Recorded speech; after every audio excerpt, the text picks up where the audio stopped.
Welcome everyone to another day of Clash Royale League Asia. My name is Joseph. Joining with me is Simon as always, and we're just about to conclude another weekend of exciting Clash Royale here in the Asian region. And what a story has it been, you know, talking about Korea versus Japan over the past couple of days. It's been a sheer embarrassment for our home region here in Korea.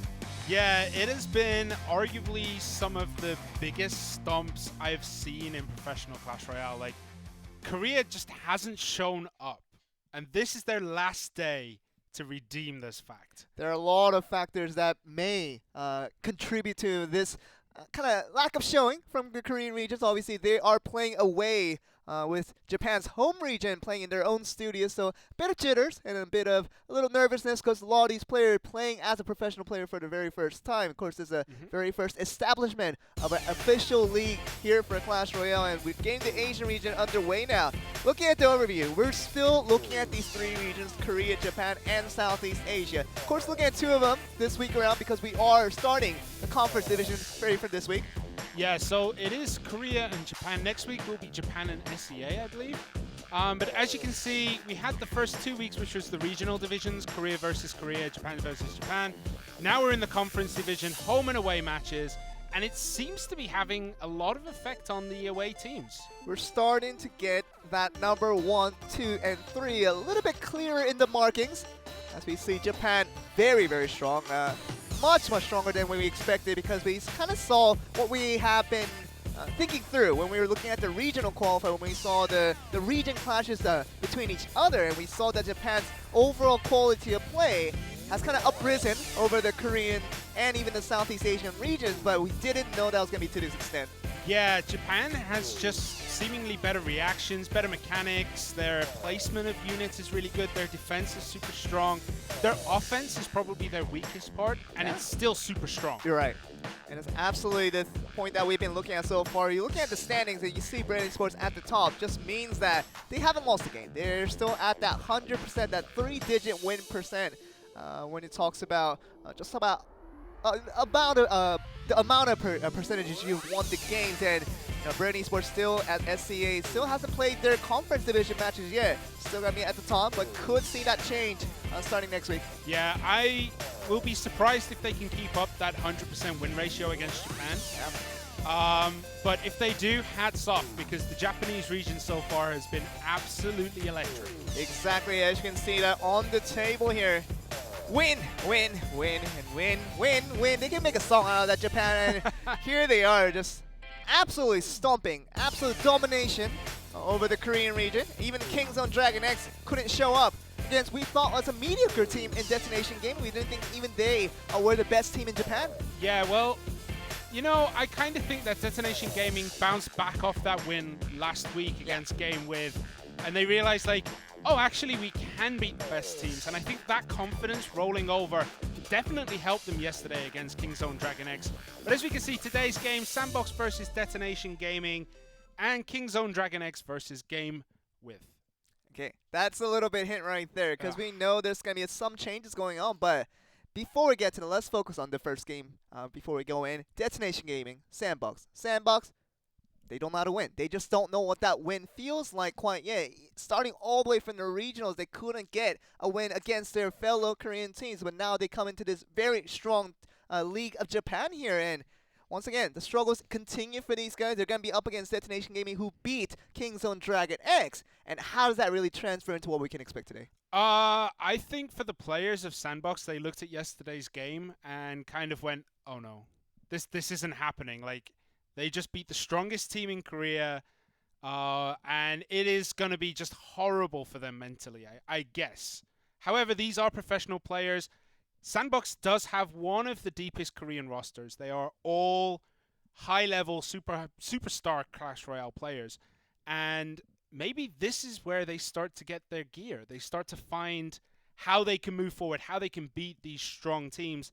And Destination Gaming, I think, is going to be the easiest opponent they're facing this weekend. I agree, and then you're really talking about the comparison of Japanese teams. The differences has been a little bit minuscule as the weeks went by. We can see the first week we talked about Game With and Shun, and just everything about this team is just heaps over the other Japanese teams. But when we reached week 2, all the teams kind of win training here and there showed us that the Japanese teams, all 4 of them, were a lot closer in terms of margin of those different skill levels than we had previously expected. So now coming into week 3, no matter what Japanese team you're about to face as a Korean team here, you kind of have to be scared going into the matches. Yeah, I mean, the fear of losing to these teams that are just super strong, like everything they've played clinically. Yeah. And that's something, like, when you're going against that kind of team, that player, it's just daunting knowing that you have to be 120% to be able to take the win. Strategically, you just want to prepare a little bit of a shortcut, a little bit of leeway to make sure that there's a little bit of hole that you can just penetrate into, make sure you get the weakness in a team, to make sure you get the upper edge in that format. But when you're up against Japanese teams, there just doesn't seem to be many weaknesses of a lot of these teams just being thoroughly prepared and really being solid all throughout. It just feels like there's not really a significant weakness that, these Korean teams can strategize against. Yeah, and I think the Japanese meta seemingly right now is just overwhelming compared to everyone else. This is the first time we've seen a proper clash between the metas, between Korea, Japan. Next week we're going to see Japan and SEA. Right. That's going to be arguably the biggest test. But as we see here, Detonation Gaming, Kirameki, Lewis, and Ku, these guys are pretty strong. They won yesterday quite easily. We can see Sandbox as well on the other side in red. I don't know. They've got to be feeling bad. The first game today is the 1v1 Beaver versus Kirameki. Very much accustomed players in 1v1 format. We've seen Beaver in many attempts at trying to bring a win over to Sandbox for his team. Obviously, that didn't come by very often, kind of resulting in their still no win record for this entire Clash Royale League Asia format. Beaver is trying to try it again, but it's going to be up against a very strong opponent in Kirameki. Of course, the player has gotten a lot more wins than his counterparts, and Detonation Gaming has really benefited from his outstanding results. Yeah, I've got to say, Sandbox is full of big YouTube personalities. Do you think that works against them a little bit? Because there are a lot of games there, and we see a tornado ban again in 1v1. See the Goblin Hunt on the other end. But going back to the point that you were making earlier, Sandbox might arguably have the strongest roster on paper. Yes. They might just have collected these players that everybody would have wanted, but got them into this one same team. But now they're in the team together and trying to form a little bit of chemistry.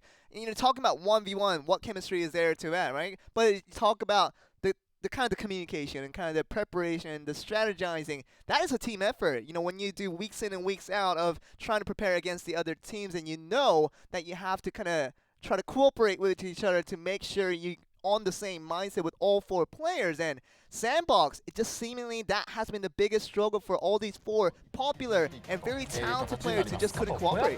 Yeah, and conversely, Detonation Gaming, the Japanese teams have this cohesion with each other. They're all super strong. They all have a bond. They seem to know each other inside out, back to front. There's just a lot more chemistry between the players inside the Japanese region compared to what we get in the Korean region. It's really interesting to see how that will be, because as we're getting ready to get on to this first set here between Sandbox and Detonation Gaming, reaching about 1.5 minutes before the card selection phase is over. We are looking at Beaver, player with 6.0 K rating. So talking about the trophy count for him, and Poison, Zap. And it has been mostly about spells for this guy, but no really significant spells that really counted out against his enemies so far. Kirameki, very similar, preferred cards here. Yeah, but those preferred cards are mostly 2v2, I'm going to guess, where he has 4 losses in 2v2. That is where Detonation Gaming seemingly could improve in their play, but their 1v1s have been superbly strong. 4 wins, 2 losses out of 6 games. That's a pretty good win ratio. Now we're reaching about 1 minute in before we get into the game very, very soon.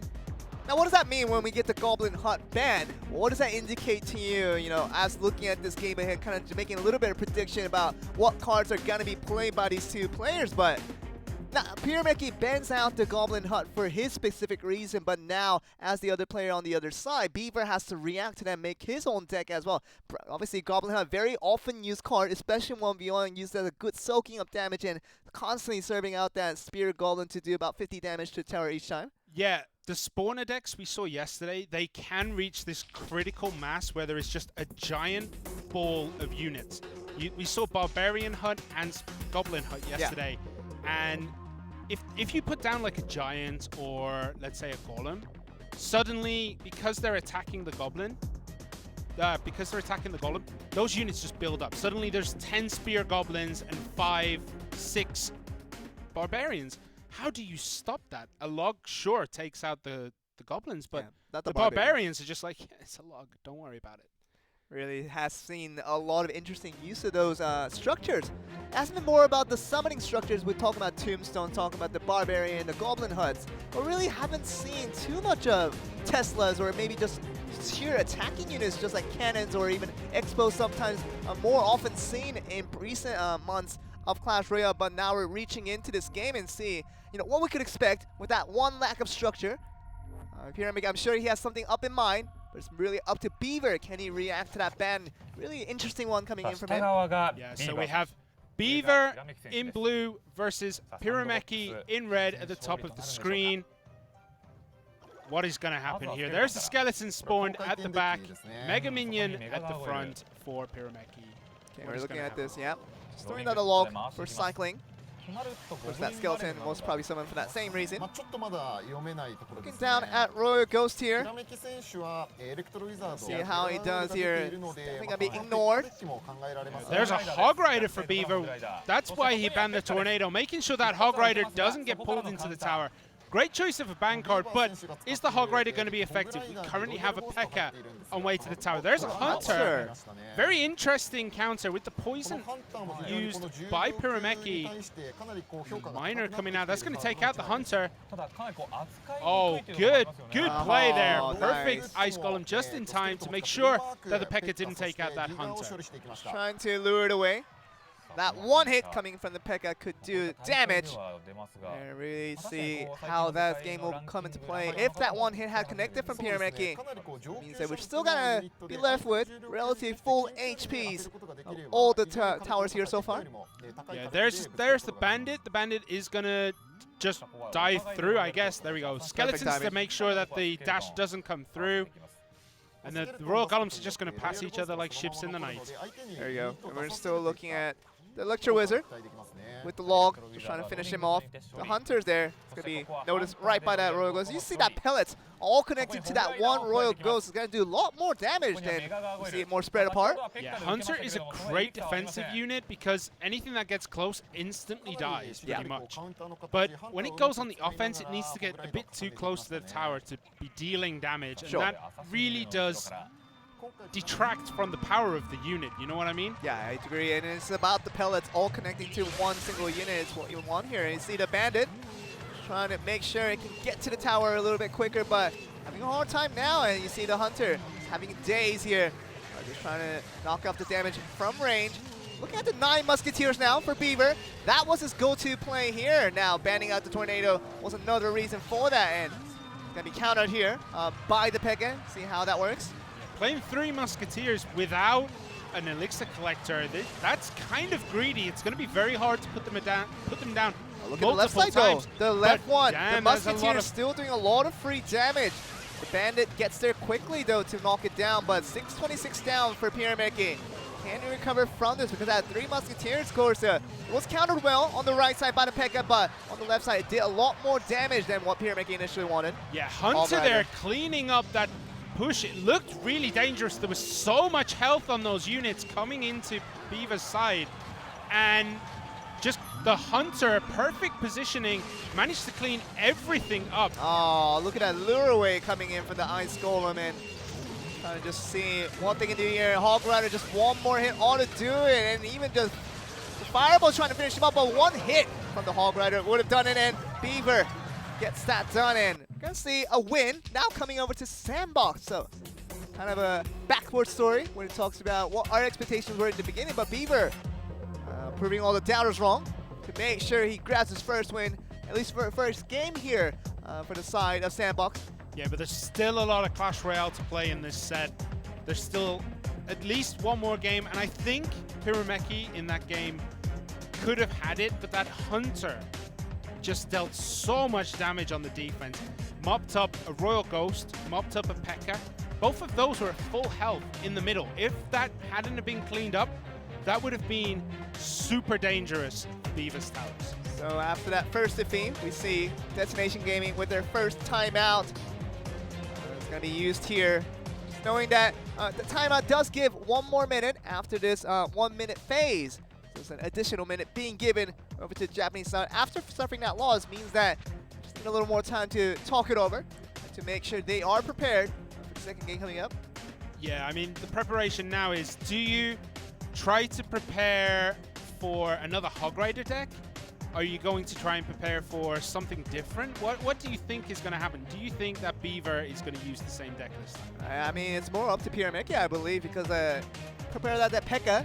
as a defensive unit, obviously he can transition that over to offense, but usually P.E.K.K.A. works better against heavy decks like the Golem, and even the little Giants get really a hard time against the P.E.K.K.A. But that means that Sandbox with Beaver, very lightweight decks with chip damage all across the field, that P.E.K.K.A. really doesn't serve as a useful defensive tool anymore. And how does Kirameki react to knowing that Beaver is a little bit more favorable when it comes to the lightweight decks than Kirameki? Can he react to that with a little more different and a little bit variable defensive uses on that one? Yeah, P.E.K.K.A.'s biggest weakness, as you said, is the cycle deck. If you have a very strong, cheap cycle, you can keep that P.E.K.K.A. walking in the middle of nowhere.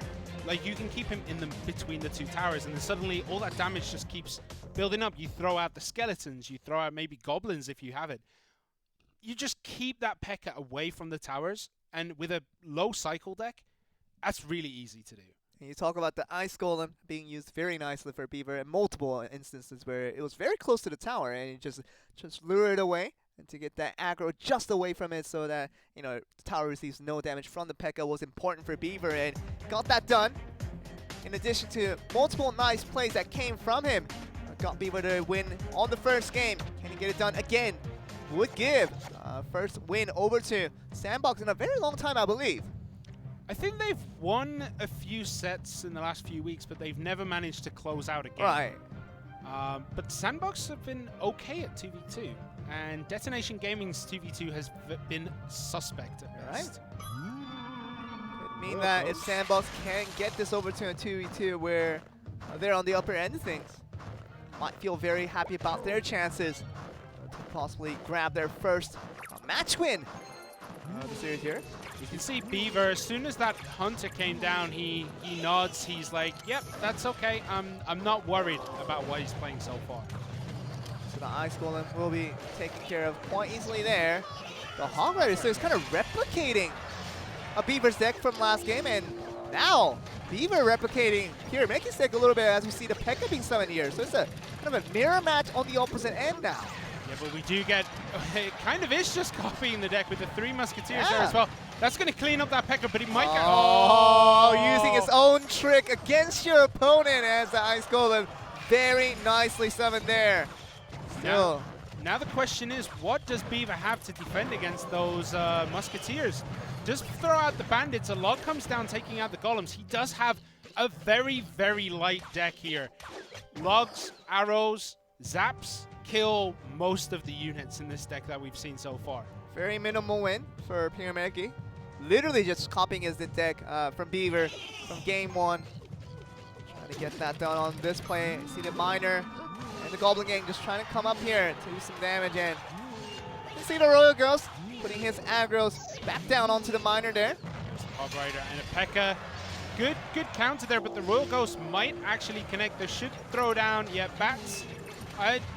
Bats is a good choice. If you throw down the Goblins, the area of effect from the Royal Ghost will just wipe them out instantly. Oh, look at that Ice Golem once again, expertly used to make sure the P.E.K.K.A. deck gets nowhere near to the tower. And while the 2 of the Musketeers are going to be dealing damage to the rest of the P.E.K.K.A. here.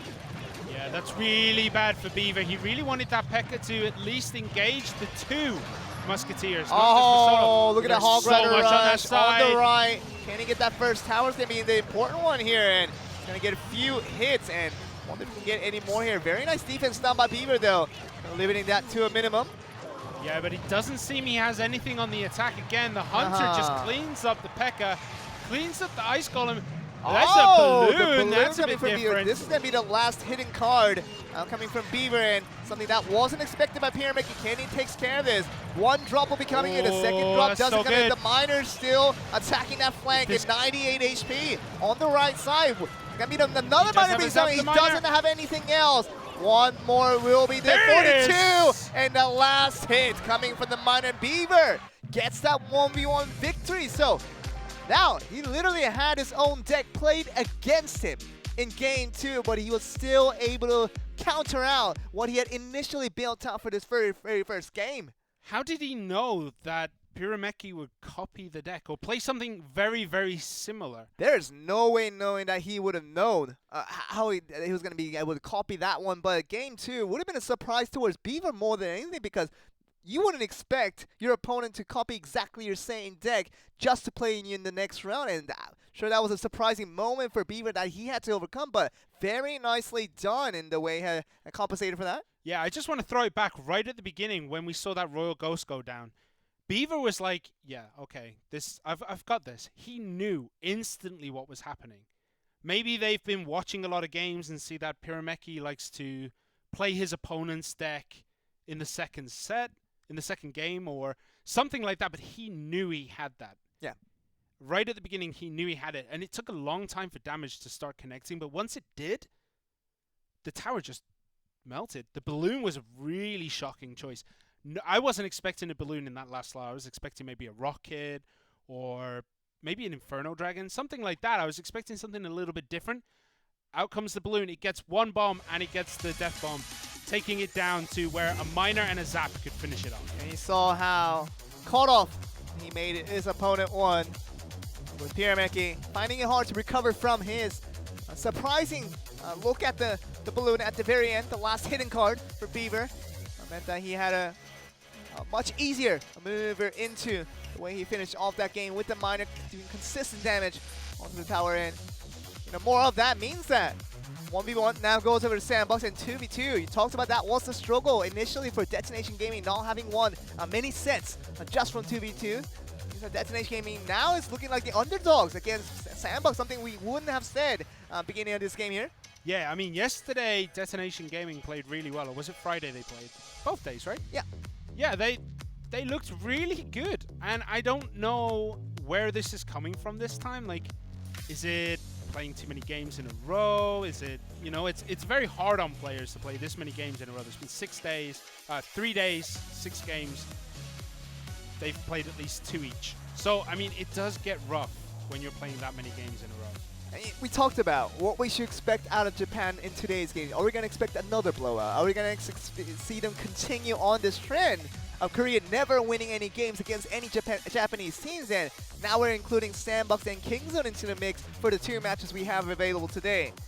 We're still looking at Japan. We thought they were going to just continue on this trend, perhaps extend this win streak now over to maybe now 8 games in total, but something that we didn't expect was that Japanese teams, maybe they could just go through a little bit of stages of complacency after having so much success over the past 2 days, and now in this day 3, their mindset could play a fatigue on them just a little bit here. Maybe it's Detonation Gaming underestimating Sandbox. I mean, they came into today 0-4. Maybe they just underestimated them. Maybe they prepared so much for their previous games, they thought, Sandbox, we don't need to prepare as much. Rocket and Balloon ban. A Rocket ban is very interesting. Rocket ban in 2v2. I understand the theory that it comes through, but this is where we usually see the Tornado instead of the Rocket, because you can connect the Tornado with the Rocket, and that's been a trick that has been played for many times. And the only reason why I can see a Rocket ban here is perhaps just avoiding that 2 Rockets doing very close to 1,000 damage onto your one's turret, especially when it's very down low in the late game. And maybe that's what Sandbox doesn't want here, but really an interesting ban for this 2v2 match coming up. Yeah, we saw yesterday, I can't remember which team, but they threw rockets out of nowhere. Like, rockets were just coming down on that tower and just took it out. I think it was at 1,200 HP, and it looked as though the Korean team were just going to push forward and win, and then suddenly all these rockets come out, a little bit of extra damage, and that was it. Done. But here we see Shinchu, 2v2, 1 win, 2 losses.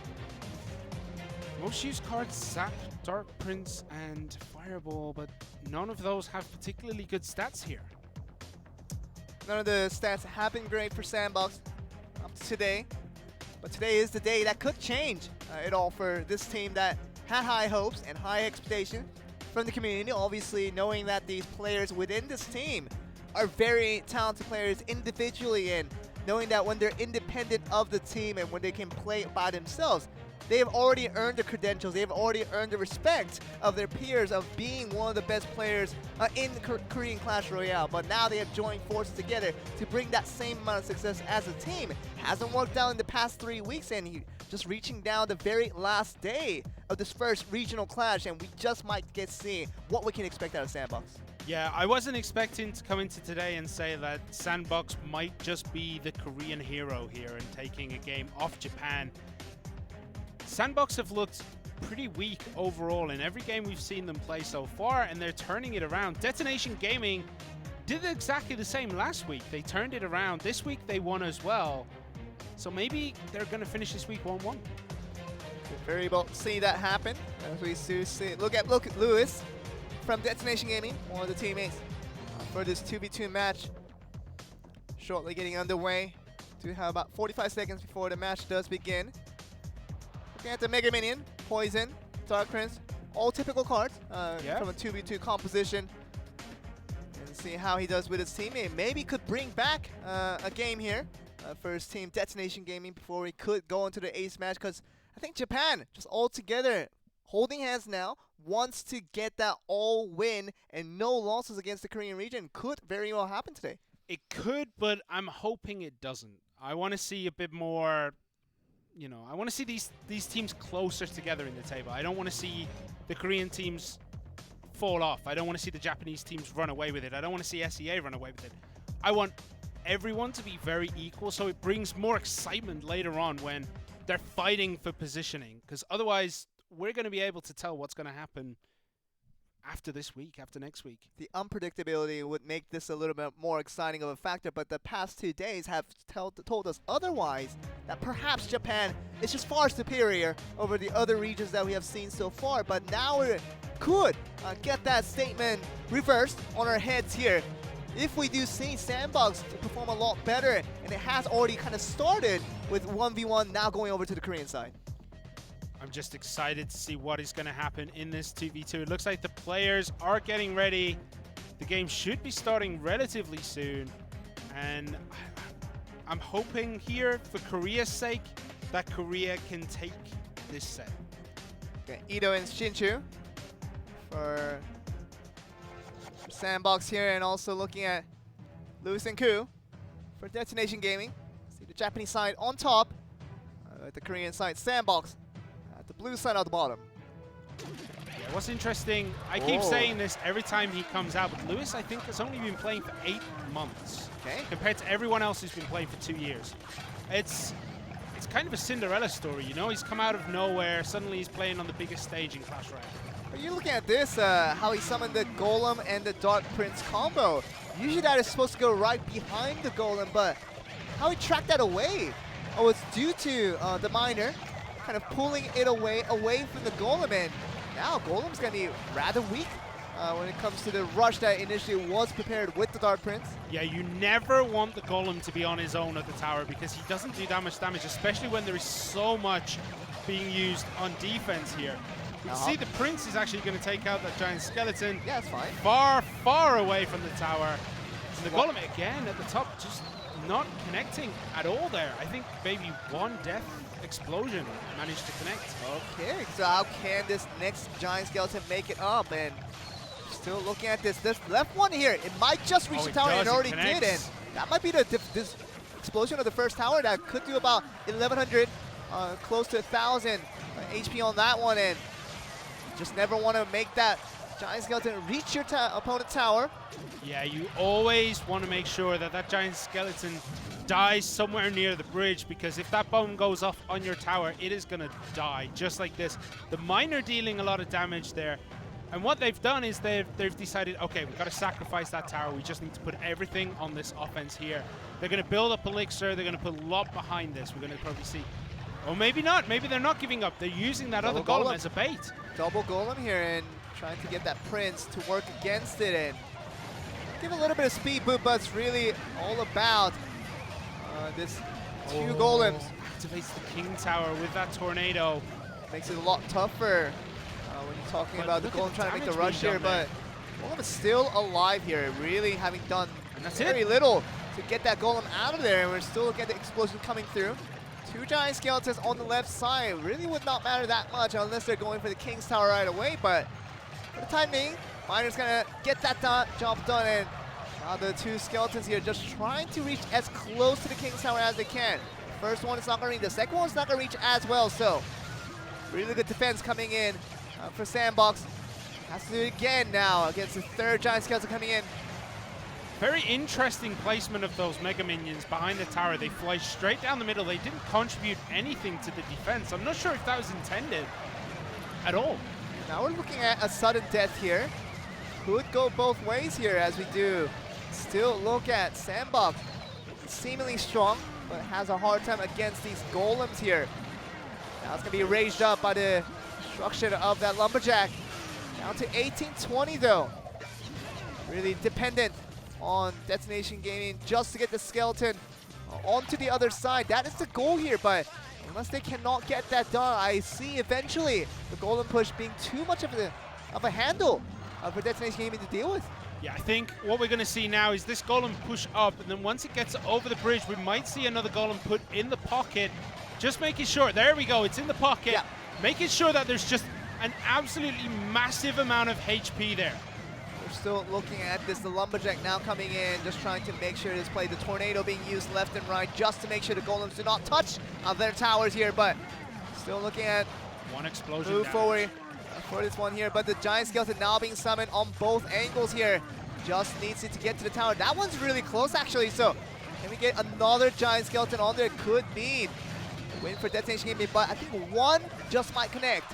Well, it was just barely far off. Just out of the way. It was looking very hairy there for Sandbox. Wasn't sure if they were going to be able to defend that. There was so much there, and they just managed to pull it off. Another golem at the bridge, golem at the pocket. Will these be able to connect? Great tornado, bringing those golems away from the tower. We're going to see another one come down now, keeping them inside that poison. And Sandbox are using the poison offensively now to make sure that that tower does take damage, and the golem gets one hit. That could be the deciding difference between these two teams. You see double Prince played down at the back. 7:02 here. Now down to 6:53 for Destination Gaming. Sandbox just needs a little more effort to have one more minute of overtime to get that job done. And now still looking at this, the explosion from the giant skeleton still doing a lot well against the defense efforts being put in by Sandbox, but how far can they get this going? Another golem into the pocket there, as you say. 6:53 with two golems looking relatively healthy. Can the two tornadoes get the job done? But used at the same time, so I just have to assume that was a little mistake coming in for Destination Gaming in. Just to use that in a row consecutively without using it all at once, because that timer does not multiply by using it at the same time, means Destination Gaming finding it once again difficult to get out a win in this particular series, now giving another win over to Sandbox. Yeah, we saw that once that those two tornadoes went down together, Lewis puts his hand on Ku, and I guess he was like, it's all right, don't worry. Yeah. We'll take game two. Don't worry about this right now. We're going to be fine. That's what it looked like, but interestingly, Sandbox take a timeout now. Wants to just take as much time as they can for that. This could be the last match. You gotta talk about this. That one more win going over to Sandbox would conclude this series. Now going over to Sandbox, that could happen. That just means that Destination Gaming has to have one more minute to think about things, but for Sandbox saying it's more about just organizing what they already have, the things that are already working for them, to organize it a little bit better and polish it up just a little bit so they get the cleanest of wins for this very potentially the last match here. Yeah, it's very interesting because you're giving your opponent an extra minute to relax. Like, I'm sure if Detonation hadn't used their timeout in that first set, they'd be using it right now. Yeah. So we're like, it seems like Sandbox are just giving Detonation Gaming their timeout. Let's see what that all alludes to, because do have this last minute for Sandbox to talk it over to make sure that this win that they're potentially looking for in this next game will come about. And I'm sure they're very, very excited about their chances of getting their first win in this tournament altogether, because this tournament started out about 2 weeks ago with week 1. Haven't really gone the Sandbox way, and week 2 has really just been a repeat note, just going back in form, a deja vu, if you will. Talking about Sandbox having a hard time finding success in this tournament, and here they are in week 3 in this regional clash against a very strong Japanese teams that they really haven't suffered a defeat against any Korean teams. And then Sandbox, what we thought was the weakest team coming from Korea, might be the first one to get that done. This could be a reversal of fortunes for Sandbox. If they can win out today, that's going to be a great boost to their morale. Yeah. But if Detonation Gaming lose, that's going to hurt a lot. Being the only team so far from Japan to lose to Korea, I just cannot see how that is going to help their morale going forward. The other Japanese teams might just be like, haha, you lost to Korea. Who loses to Korea? Something that we haven't really talked about for the past couple of generations. We talk about Korea usually likes to be in the top of things. Definitely wasn't the case for the past couple of days. And third day here with Ito and Shinchu could potentially give their side, Sandbox, a Korean team, not a Japanese team, record a W in this regional clash. So we see a Golem come down for Sandbox in the blue, and we see a Golem P.E.K.K.A come out for Detonation Gaming in the red at the top. So making it easy now for the Japanese side to get an easy counter onto the Golem. A lot easier when you're trying to make sure you get that single damage done onto the rock there. Fortunately, the Inferno Dragon targeted the guards. Not what you wanted. You want that to connect to the Golem. You want that to connect to the P.E.K.K.A. There is also an Electro Wizard there, making sure the Inferno Dragon doesn't get any damage off. This push is looking very, very scary here. The Inferno Dragon having a hard time to work its defensive tools against Detonation Gaming, and Sandbox might just suffer their first tower already with one swipe coming from the P.E.K.K.A. Immediate destruction of the first tower already here in this early game. Yeah, such a strong push. It just stopped everything in its tracks. Anything they threw out, yeah. Look at that. This is insane. Barely a minute has passed and that tower is looking very, very unhealthy. And he's still going for the left side here, Sandbox, and Ito and Shinchu, I'm gonna just say thank you for that, just because they really want all 3 crowns here. Couldn't even get that before overtime, and that would be very crazy. Sure, this time around, Ito and Shinchu want to make sure their Infernal Dragons are all fully effective, not interrupted by their Electro Wizard. Yeah, Sandbox need to go down that left-hand side, purely for the fact that if they don't and there's a counterattack, they're not going to have enough to defend. The Golem is such an expensive unit, and if they have to use it as a meat body, they have to use it as a meat shield on that left-hand side. Look at that Electro Wizard doing work once again for Detonation Gaming. Do they have something for this? Even a Graveyard being summoned. That's going to pull away the Prince from the P.E.K.K.A. The P.E.K.K.A.'s just going to one-shot it. Oh, it's going to head to the tower. There as well, so 1035. Important here. P.E.K.K.A. does go down. Get damage, but Electro Wizard barely summoned there to make sure the Infernal Dragon for Detonation Gaming does minimal damage. Yeah, this Golem is going to have a very hard time getting up to that tower in time. Takes roughly 40 seconds to go from the back to the front, and if anything stands in its way, if anything blocks it, it's going to be game over. I don't think there's enough time here for these Golems to make it. Second Golem here though. Double Golem is going to be all or nothing here for Sandbox. If they don't get the job done here, we might likely see a King's Tower, as we do see 5 seconds left here. It's all about that 13-19. Can they get it down? And it seems like Detonation Gaming has gotten this one. Game 2 going in their books here, and very nicely done to recover back from a lack of wins they have suffered in the past a couple of minutes here. We talked about Detonating struggling against Sandbox in 1v1 and starting to do that in 2v2. We might have seen them just get blown out and not really be able to recover from that, but very good mentality coming from the Japanese player to make sure they grab another win on the crosser books. Yeah, I think Sandbox made a big mistake at the end of that. There wasn't enough time for those golems to connect to the tower and kill it.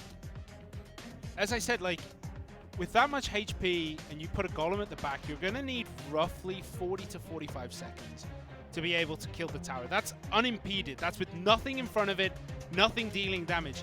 Because everything that Detonation Gaming puts out there slows down the reinforcements behind that golem. It just had no chance of reaching the tower. So I'm very surprised they put it down. And this is where Sandbox should have been using their timeout. They used it too early, in my opinion. They used it after they won a game, giving Detonation Gaming a chance to stabilize. Perhaps they felt that after winning multiple games in a row now, and they thought that this next one here, possible Game 2 victory over the Sandbox, could clinch out this series altogether for them for the very first time for the Korean side. Thought it would have been a lot easier coming for Sandbox than they had initially expected, but Detonation Gaming fires back and now is looking to very strong to really get another win across the board and maybe lead this on to an ace match. Maybe someone should tell Sandbox's coach that you don't have to use your timeout. You don't lose anything for not using your timeout, because I feel if they didn't use their timeout between game 1 and 2, they would have had a very good chance of taking game 2. I feel like that might have slowed down the momentum and just given Detonation Gaming a chance to bring themselves back up.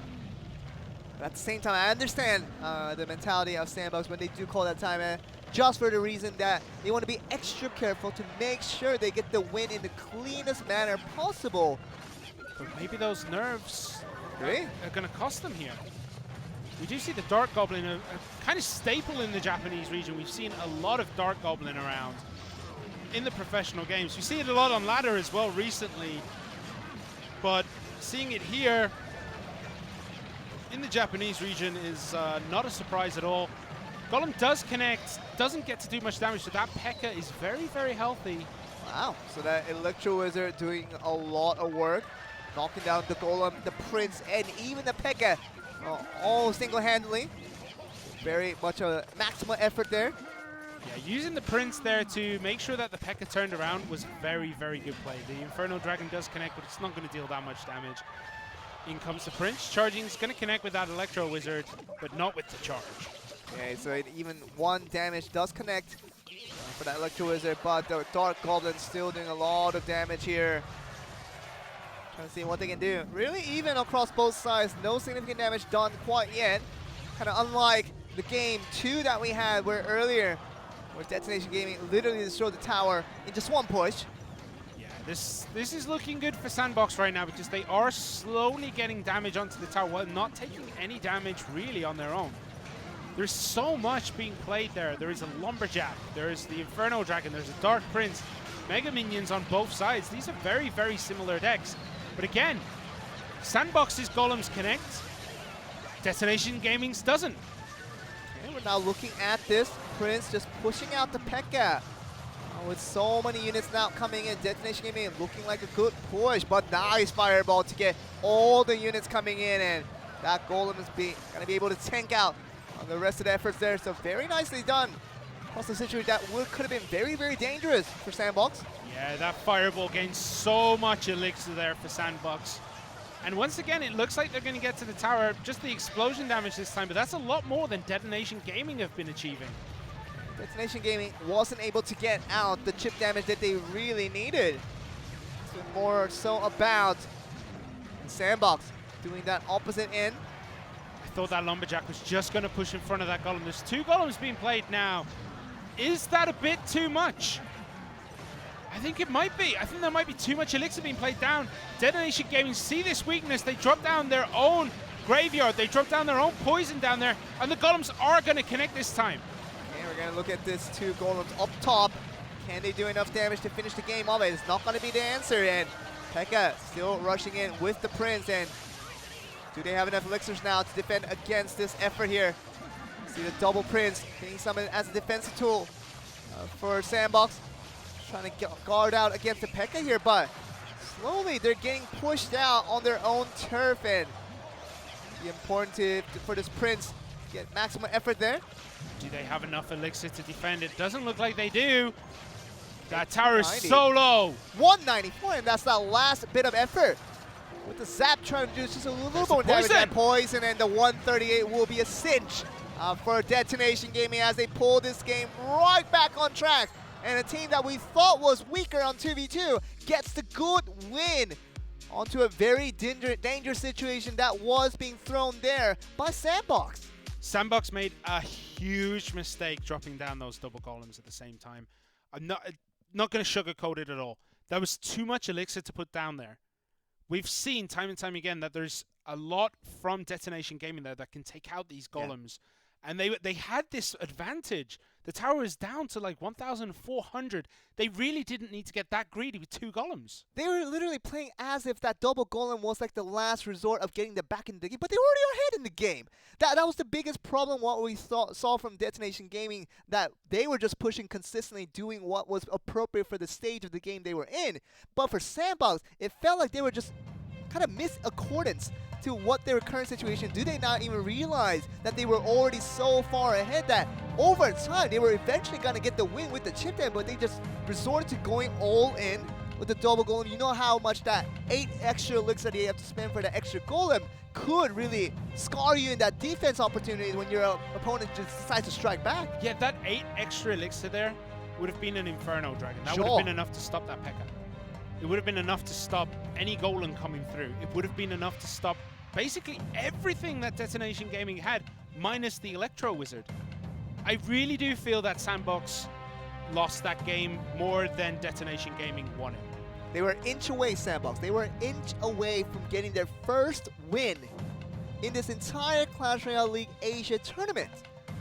We're at week 3 and they still haven't recorded one single win across the matches on the sets for this Korean squad. And it's been an embarrassment because they have such good talents, and it felt like it wasn't the individual talents was the weakness in Sandbox. It's mostly about the strategizing, kind of missed decisions. When you're talking about the key plays that led to a player's defeat, wasn't really about the player's mechanics or strategy. It was more about the single decision that was made wrong that Sandbox vaulted themselves away from a nice win. Yeah, I'm super disappointed, and I still think that timeout being called cost them that set. Now we can really go back to that and really just go through what would have happened if they just wouldn't straight win with that momentum that they had, with so many wins coming in a row. That 1v1 very clean over to their side. 2v2, the first game winning, and second game, that's all they had to win to get that first W in the books. But they had to call the timeout, caused down the momentum to drop a little bit, and it gave Detonation Gaming to really recover from what they have been lacking in this sheer control of this pace here. And Detonation Gaming are definitely now back with that extra minute. They are now back into this game and could be really dangerous contenders in this ace match coming up. Regardless of what happens in this ace match, Sandbox need to go home, take a look at everything they did wrong here. Calling that timeout, playing the double golems. They have to just like deconstruct this and say like, okay, we made a coaching error. We made an in-game error. They have to take a look at what they are doing wrong. I think this is the first time we've seen a timeout being called after winning a game. Might very be the case, and timeouts are usually taken to control the pace into your own favor, but for Sandbox, it was already in their favor. They were winning so many games in a row, but now they call that timeout. Slows the game down just a little bit, slows the pace down, and now we're back to Detonation Gaming very much even in the scoreline, 1-1. What has happened in the past? What has happened in the past does not matter anymore, and this match right here between Beaver and Lewis will decide everything. Yeah, Lewis being put out here against Beaver. Beaver showed in the first set that he was very, very comfortable today. He took Kirameki to school, I feel, today. Will he do the same to Lewis? Or will Lewis be able to take it and take another win for Japan? Not just a win, another win for Japan. Lewis with his partner Ku did a very good job of controlling their stability to make sure they stay endured even across the defeats that they face, to make sure they win out the games 2 and 3, and now they got themselves into this ace match. And Lewis, you talked about him kind of just tapping down on Ku to make sure after that game 1 loss that, it's going to be alright, we're going to get this in game 2 and get right back into this. That really leadership shown by that player right there from Lewis showed, he has a strong mentality to carry this team forward, and he's about to probably have to do it again for his Destination Gaming team.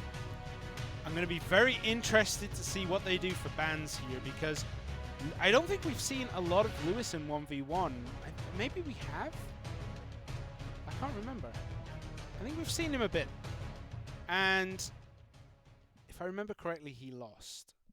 I'm not 100% sure. But we got to remember that Destination Gaming has been on the lower end of things when it comes to just overall matchups in the past. Now we're looking at the spans here. Exactly the same as set 1. Really was a Goblin Hut. Yeah. Something that wasn't played in many of the matches so far in Cross 1v1. We got to remember ourselves, we got to remind ourselves that it's not the 2v2 variants that we're looking at. So Tornado, Goblin Hut may seem a little more fitting for 2v2 matches with the ban cards coming through, but it is going to be 1v1. The ace match between these last 2 players to decide the series altogether. Now that bans, once again, we kind of had a moment to decipher what that could mean towards the cards they were going to play, but mostly saw about the chip damage wins all strategy in the first series. Can we see that again in this last set where the same bans came through again? I don't think it would be wise. If I was a coach, I would be telling Beaver you cannot play those same decks as the first set, because giving that much information to your opponent, that's bad news. You're not going to be able to take it because they have time to think about it. Oh, okay, he played this. Let's just throw in an Inferno Tower or throw in something that's just going to be strong enough to stop Beaver's strategies. The Goblin Hut ban really does make it seem that Destination Gaming really respect Beaver's spawner decks. They really respect the way he plays a spawner deck. I don't think you ban a Goblin Hut for your own decks. You ban a Goblin Hut because you're targeting that against the other player. Kind of the instance there where we would see an Expo ban against the Expo Master for Kingzone Gaming means that Beaver very strong with his structures in the way he can get that timing and the position and the precision of getting that structures right to make sure those each spear goblins has its purpose when it comes out of that hunt. Yeah, we can see again. He does like his spells, but I guess that's mostly 2v2. But he has played a lot of 1v1 at this point, so some of those games are going to be 1v1. Poison, mainly to me, says he likes to play Miner. Yeah. Miner Poison. And we've seen that a lot. He played that a lot in the first couple of games. Maybe banning a Miner would have been a better shout than banning the Goblin Hut. We're also looking at Lewis. Continuing on. Very common cards, once again. Other than the Dark Prince, pretty much equal. It talks about the preference between him and Beaver. Yeah, we can see in his 1v1 matches, though, 2 Ls. Yeah. He's not shown his best in 1v1, but he has been phenomenal in 2v2. I believe that 1v1 did come from week 1 when Destination Gaming altogether were struggling a lot more, and they came to recover back on their feet in week 2, and now they're in this week 3 looking like a kind of middle of the line, still a very strong team for this Japan region, and Destination Gaming could see themselves once again on top of another Korean team after Sandbox. We had to kind of remind ourselves once again, they were so close. They were so close into getting this first win for not only their own team, but for the entire region of Korea, who has struggled across 2 days of play against the Japanese teams here. I really want Sandbox to win. I'm not even joking. I think the Korean region needs a victory from this away set of games just to bring the whole region together again. Yeah. Right now, it feels like Korea is going to be ripping itself to shreds. We're going to have Sandbox talking about, not talking anymore to Kingzone Dragon X or something like that. They need to talk to each other. They need to meld together. Because at this point, it doesn't matter. They're not going to face against each other anymore. Maybe they should be helping each other out, making sure that the Korean region looks as strong as we know it is. The attitude of the Japanese teams right now has mostly been about, they're not happy with just the wins. They're kind of sorry about the fact that they could not win in a better way. has been kind of the indication from the interviews that we've seen from the very first day. That's the scariness of the Japanese teams. They always are willing to improve and are not just satisfied being at the top. They want to get higher if they can, and really, that's a scary indication when you're talking about competition across multiple regions, and we could see that once again for Detonation Game. Oh, look at this. Expo. Something we haven't seen for a while now. Maybe both players are going to be playing it. We don't usually see much of a Tesla unless an Expo is following up behind it. Now, Tesla, we know that's almost the incredible counter structure to an Expo, being 2 elixirs down, but still doing more damage than the Expo across the health here. Means that Tesla probably wasn't expected by Lewis when he prepared the Expo deck. I'd be surprised if he wasn't expecting it, because we have seen a lot of Teslas on defense. And a Tesla doesn't quite take out an Expo unless it's mixed with the Fireball that we saw earlier. And it is an Expo. Telling you, defensive Expo here is perfect as long as they can keep the Expos from facing off against each other. You know what that means, though? We see the Tesla, we know kind of what to expect. We definitely did get Tesla and the Expo combo from Beaver. Yeah, this might mean that Lewis might have his own Teslas up in his pack as well. Yeah, what Beaver is playing right now is the very heavy, very quick cycle Expo deck that we've seen a lot on ladder. It's climbed very, very high in recent times.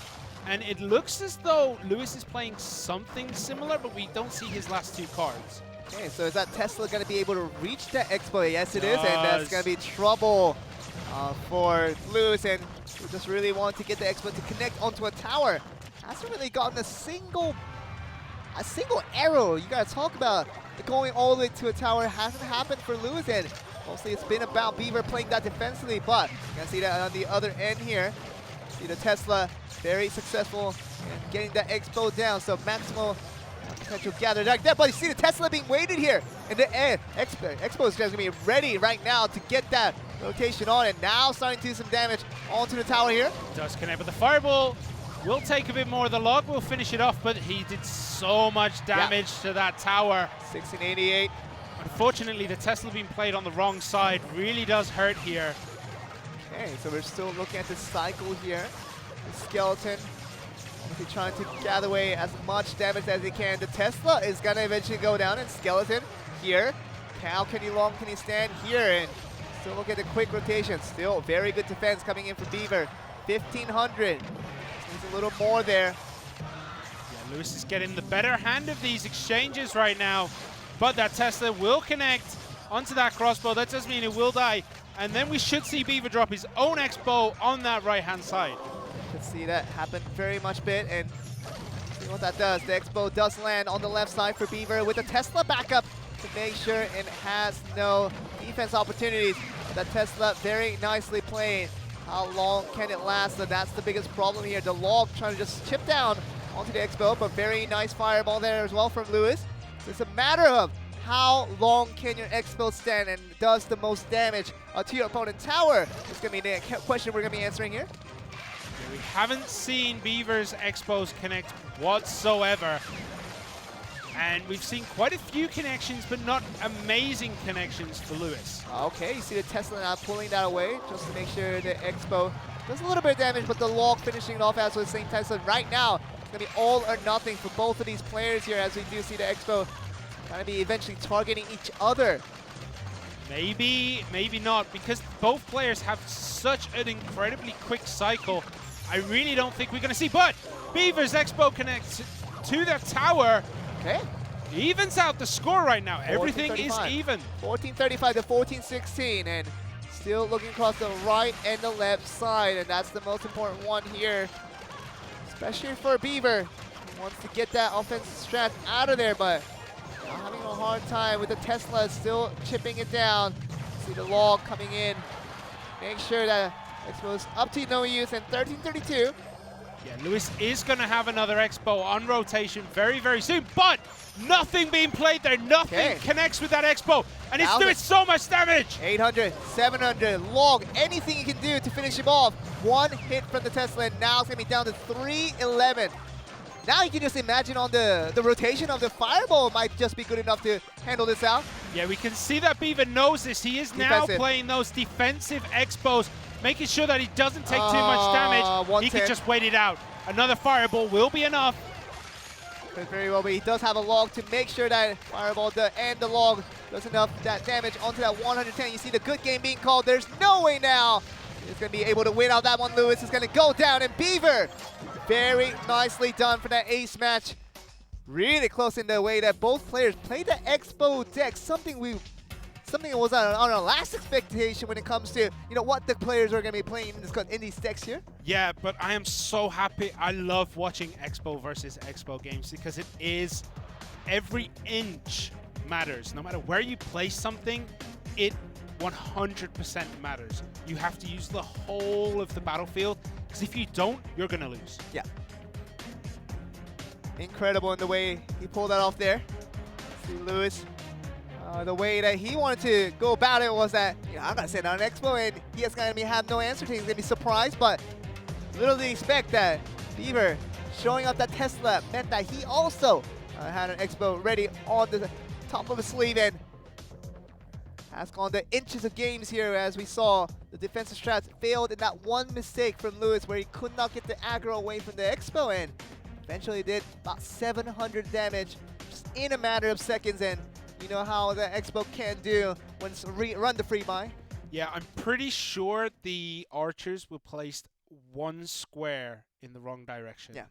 And that was enough to make sure that that Expo connected to the tower. So it was one very tiny mistake there from Lewis, cost him that game. But is that going to be enough to shake him? He currently he hasn't had a win yet in 1v1. Is he really the ace that Detonation Gaming needs? See the emoticons coming in. Showing Lewis's curiosity there. Looks like Lewis is going to be playing a very similar deck, and I think Beaver is going to be playing the same deck too. I just see an Expo versus Expo once again. Just rotating around the cards now, so they're ready to sort that out. But yeah, knife for the very first time here. We're going to see archers played behind it, and we're going to call it rascals. There's a Hog Rider onto the Expo, and there's a Lightning as well. This is not the Expo deck. This is a very heavy counter Expo deck from Beaver. Okay. Does have the Lightning, which gets down the Expo to very low health before he can't do anything. Now Lewis is thinking. He knows that the Expo deck is already uncovered for his opponent. Yeah, he's thinking what to save. He kind of needs to save a Tesla for the Hog Rider, and that's why we see the Tesla played down there with the Expo. But this gives Beaver a window of opportunity to go down that right-hand side and just not worry about that Expo. There is so much health there. There's the Hog Rider as well. The Knight takes up that Ice Spirit. Hog Rider gets one hit though. Oh my goodness, and that's Lewis still now thinking in his head that Beaver isn't going to get the win by preparing an anti-Expo deck here. Lewis, you see him making really large stretches across the back. Kind of thinking that he didn't expect this once again. He didn't expect another Expo deck on the opponent's end. In the first game, now game 2, seeing that the anti-Expo deck has come from the side of Beaver. Yeah, we do see as well that Beaver is currently down a couple of elixir compared to Lewis in terms of what's on the field, but this is all going to change now with that zap, making sure that Expo connects to the Ice Golem, and now he has an advantage. Beaver does have that one hidden card still yet to be revealed. It is going to be the Magic Arrow, so the Expo is not going to be in play for this guy, and like I said, it really is about making that Expo really unusable for Lewis. Unfortunately, it looks like the Magic Archer didn't quite get the angle he needed to deal a couple of hits onto that tower. Perfect Tesla placement there, perfect! You see that very much the collapse going down from Lewis, and that Beaver knew exactly how to compensate for that Expo. Very much expected on the left side. Yeah, he knew exactly where it would be, and that does give a lot of advantage to Beaver. Another Lightning comes out, and maybe one hit from the Hog Rider, 948 HP, but Beaver's Beaver's towers are looking incredibly healthy right now. We'll see the Tesla would come down once again. For the time being, so Knight serving as a similar role as you would usually see from an Ice Golem. Yeah, that just gives another body there for Beaver, making sure that that Expo is not going to connect to the tower, but another Expo comes down from Lewis, and the Knight once again being used to soak up that damage. You're going to see another Golem as well, but there's a Hog Rider. He's going to make sure that that Expo is not going to hit the towers. Perfect zap. Will he get one more hit? There we go. Make sure that that Expo doesn't connect to the tower. 655 HP, does have lightning. Needs 2 lightnings now, will finish it. Now what is the strategy here for Lewis? Is he just going to accept the fact that he cannot destroy Beaver's tower, that he's just going to go for the overtime and go for the timeout here? And 2 minutes left. If he can stall this for 2 minutes, we will just be getting on to the next match, which will give Lewis a fresh new chance to begin us up here. So it just seems like the mindset now is not about beating out Beaver, but is trying to get the tie as much as he can. There's a Hog Rider. Does Lewis have anything to defend? He's out of Elixir! Okay, but he has nothing 1 hit, against 2 it. hits! 1 hit, and the second hit will come through. 127. 127. The lightning We'll see will it come now. through, and that will be the end of things. At 139, he couldn't hold on, and Beaver for Sandbox, finally a win on the board for the Korean teams, and what a celebration for now the entire region.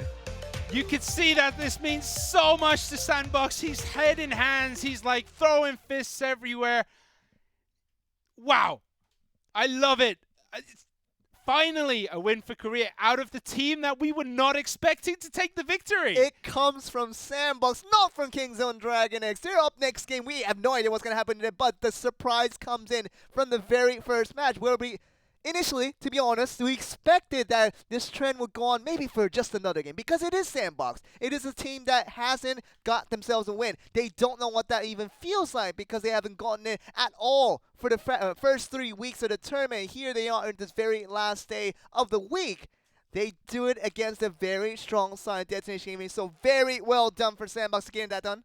Yeah, Sandbox now have tasted blood, and I'm going to assume in 2 weeks when we see them again, they're going to be going for more of these victories, and they're not going to give up. I think this is the point where Sandbox are just going to win out the rest of their games. We could see here, like, the mind games between the two, making sure that the Knight is always in position, making sure that the Hog Rider takes the tower, the Zap to slow it down. The Tesla there takes out the Hog Rider, but he wasn't expecting the Hog Rider to take that Tesla. And here we see, again, Ice Golem. Perfect defense. The Magic Archer, I'm going to hope it was for Cycle because it's not a very good card to use in that position.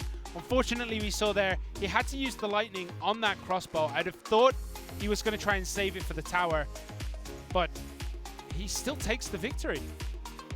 There you go, and we saw, eventually Lewis's plan was not about winning anymore, and he was trying to get to game 3 so he can have a fresh new deck to work with, and Beaver obviously did not want that and tried to finish it off where it stood, and game 2 was a call for him, 127. You see that right there with that 6 elixir, enough to call out the very last lightning needed there.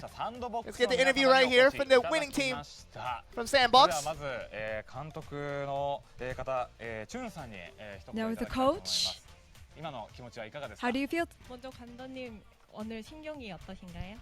오늘 드디어 첫 승을 해서 Today we 기분이 finally had our 좋고요. first win, 앞으로도 이런 분위기로 계속 and I 이어나갔으면 wish I would 좋겠습니다. continue to 今日初勝利をして this- すごく嬉しいので、これからもこの雰囲気をずっと持っていきたいと思ってます。 continue with this winning streak as well. ここまでの道のりっていうのはこう苦しい戦いだったと思いますけ It れ was ども a tough fight. 여기까지 오는 건 되게 힘드셨을 텐데 어떠셨어요? 힘들었는데 It was very hard, 뭐 이겨서 이제 안 힘들어졌습니다. but now we won. I'm not. It's not difficult. It's not hard on me anymore. 今まで辛かったんですけど、今日勝ったのでもう辛いのは全部忘れてしまいました。ありがとうございます。そしてカーニーさん、こう後ろで見ていていかがでしたか？ Kanye, how did you feel sitting 뒤에서 behind? 지켜봤는데 어떠셨어요? 일단 뒤에서 팀원들 계속 응원하면서 I was cheering my teammates. 제발 작전이 들어맞았으면 좋겠다. I was hoping that our strategy worked today. 계획한 대로 됐고 It did go as we planned. 생각보다 되게 잘해주셔서 팀원들한테 너무 고맙습니다. And our teammates pulled off today 後ろから very well, 接戦 so が I'm うまく very いけばいい thankful to なと them. 思って応援していたんですけど、思ったよりうまくいったので本当に良かったです。ありがとうございます。そして新中さん、今、協力バトル、惜しくもといいますか、2v2, that was a very tough game. 実際ビーバー選手の戦いを見ていかがでしたか？ How did you feel watching Beaver's 비버 game? 선수랑 경기를 하셨는데 어떠셨어요? 이도. 失礼です。新中さん。ビーバーさんの活躍を見ていかがでしたか？ 비버 선수의 활약을 보시고 어떠셨어요? 원래부터 좀 잘하는 거 알고 있었지만 Well, he was always good. 더 좋은 플레이를 보여주면서 정말 감탄했습니다. Yeah, I was very もともとうまいことは知っ surprised てたん and ですけ it ど、 was 今 all 日いいプレーを見 expected, せてくれて so とても良かったです。そして、イードさん、協力バトル、 Ido? 惜しくも落としてしまったんですけれど 2v2, も、 you 何か lost. これから何か対策をしなければいけないことって見えま I'm した sure か？ you'll have plans for the future games. 앞으로의 과제나 대책 같은 거 있으셨나요? 2대2는 조금 더 저희가 좀 높여야 될 것 같다고 I think 생각해요. we'll need more 그냥 practice with 우리 전체의 2v2 실력을 상승시켜야 될 것 같다고 생각해요. and work on our skills to この improve. 僕たちチームの全体の力を上げなければいけないなと思いました。ありがとうございます。そして最後に、ビーバーさん、本当に1戦目、そして3セット目、1 The 対 ace 1 match. 取ったと思うんですけれども、プレッシャーというのはありましたか？ You won. 첫 경기랑 세 번째 경기 이기셨는데 부담감 같은 거는 있으셨어요?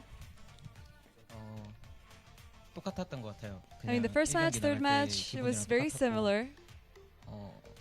이 경기가 졌더라도 I mean, we 열심히만 won. 하자는 We lost the 생각이었어요. 2v2, but 1試合 it 目も was 3 okay. 試合目も同じ気持ちで2試合目は負けてしまったんですけど、とにかく勝とうという気持ちで試合を終えました。日本への研究っていうのはどういったような研究されましたか？ 일본 팀에 대한 연구 같은 거는 어떤 걸 how did you 하셨나요? study with the Japanese team? 뭐 구체적으로는 얘기해 줄 수 We can't 없지만 tell you the 저희 팀이 details. 분석이랑 연구는 It was all 되게 about analyzing the Japanese 잘한다고 teams. 생각해서 항상 저는 그 얘기 따르고 They 팀원들 play 믿고 very 해서 well. I trust my teammates. 항상 이렇게 준비해 왔고 3패가 This is how I've been 있었지만 preparing for the game so far. 언제든 이길 수 있다고 생각하고 And I 있어요. feel that we can 그래서 win anytime. 이번에 일본까지 오게 돼서 경기했는데 이기게 돼서 너무 좋은 것 같아요. And I came all the way to Japan and I won, and I'm very happy about it. 僕たちチームが分析がすごく上手なので、いつもその監督の分析の話に従ってやってきたんですけど、日本に来て勝つことができてよかったです。それでは、最後にですね、次の試合への意気込みを、ビーバーさんからお願いしたいと思います。 마지막에 비버 선수 다음 경기 각오 같은 거 있으면 말씀해 주세요. So, how are you going to play in your next games? 저보다 저희 팀원들 더 잘하니까 I think my 누가 teammates 나올지 do well better than me, so I will trust them. 제가 무조건 나온다고 생각 안 했으면 좋겠어요. And I won't expect 안 myself to be 하면- playing. 네, 안 할 수 있도록 네. I hope I won't be playing. どうしました파이팅 할게요. And I'll play hard. 僕よりチームのメンバーたちの方が上手いので頑張ります。ありがとうございました。それでは見事勝利したサンドボックスの皆様でした。ありがとうございました。 Just what an interview by these guys. Just wonderful. Beaver, he doesn't want to play anymore. He's played too many games. I mean, it's kudos to him. I mean, he did all the solo carrying, literally hard carrying his team to a victory today. Sandbox, very, very meaningful. First win on the board here, and what a moment to do it. Yeah, if I was Beaver, I'd be going back to the hotel, turning on the bath, just lying in there, There you go. relaxing. Even if the rest of the team share the room, you're just like, no, this is my time. Just He get is out the of here. king today, Simon. He's earned it. He's shown today that he has completely earned it. So we're going to go on to a short break before we return for the second series and the last series of the night as we see Kings of Dragon Wax. Can they continue on this new streak here and get one more win against the Japanese team up game with? We're going to find out after a short break.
Let's go.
Welcome back, guys, to Clash Royale League Asia. We're still back to our Korea versus Japan region clash here, as we did see the first game. Now going over to the Korean region for the very first time.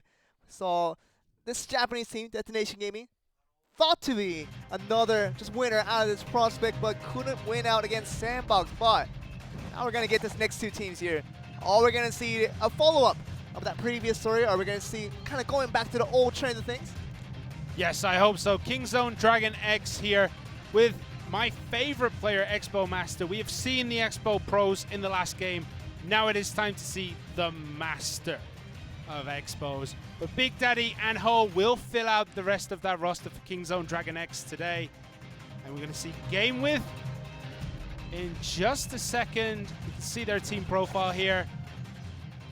Amaterasu, Yuhiro, KK, and the Superstar Shun. We've been really impressed with Shun, but we have to also talk about the fact that Yuhiro and Amaterasu have also been incredible players. Okay, we're going to get an indication that Shun will not be playing today. So, what difference does that make? So, we've been talking about Game With as potentially being the strongest Japanese team ever since week 1, but we're coming into week 2 just last week when they were doing a regional clash without Shun, but they were defeated by Detonation Gaming. Game without Shun are not good. Game without Shun. It's not game with. It's game with Shun or game without Shun. That's the difference between this team, and we thought that was the key matter when we're talking about the differences in the power level of an entire team, just because of the difference of that one player. But now we're seeing game without Shun.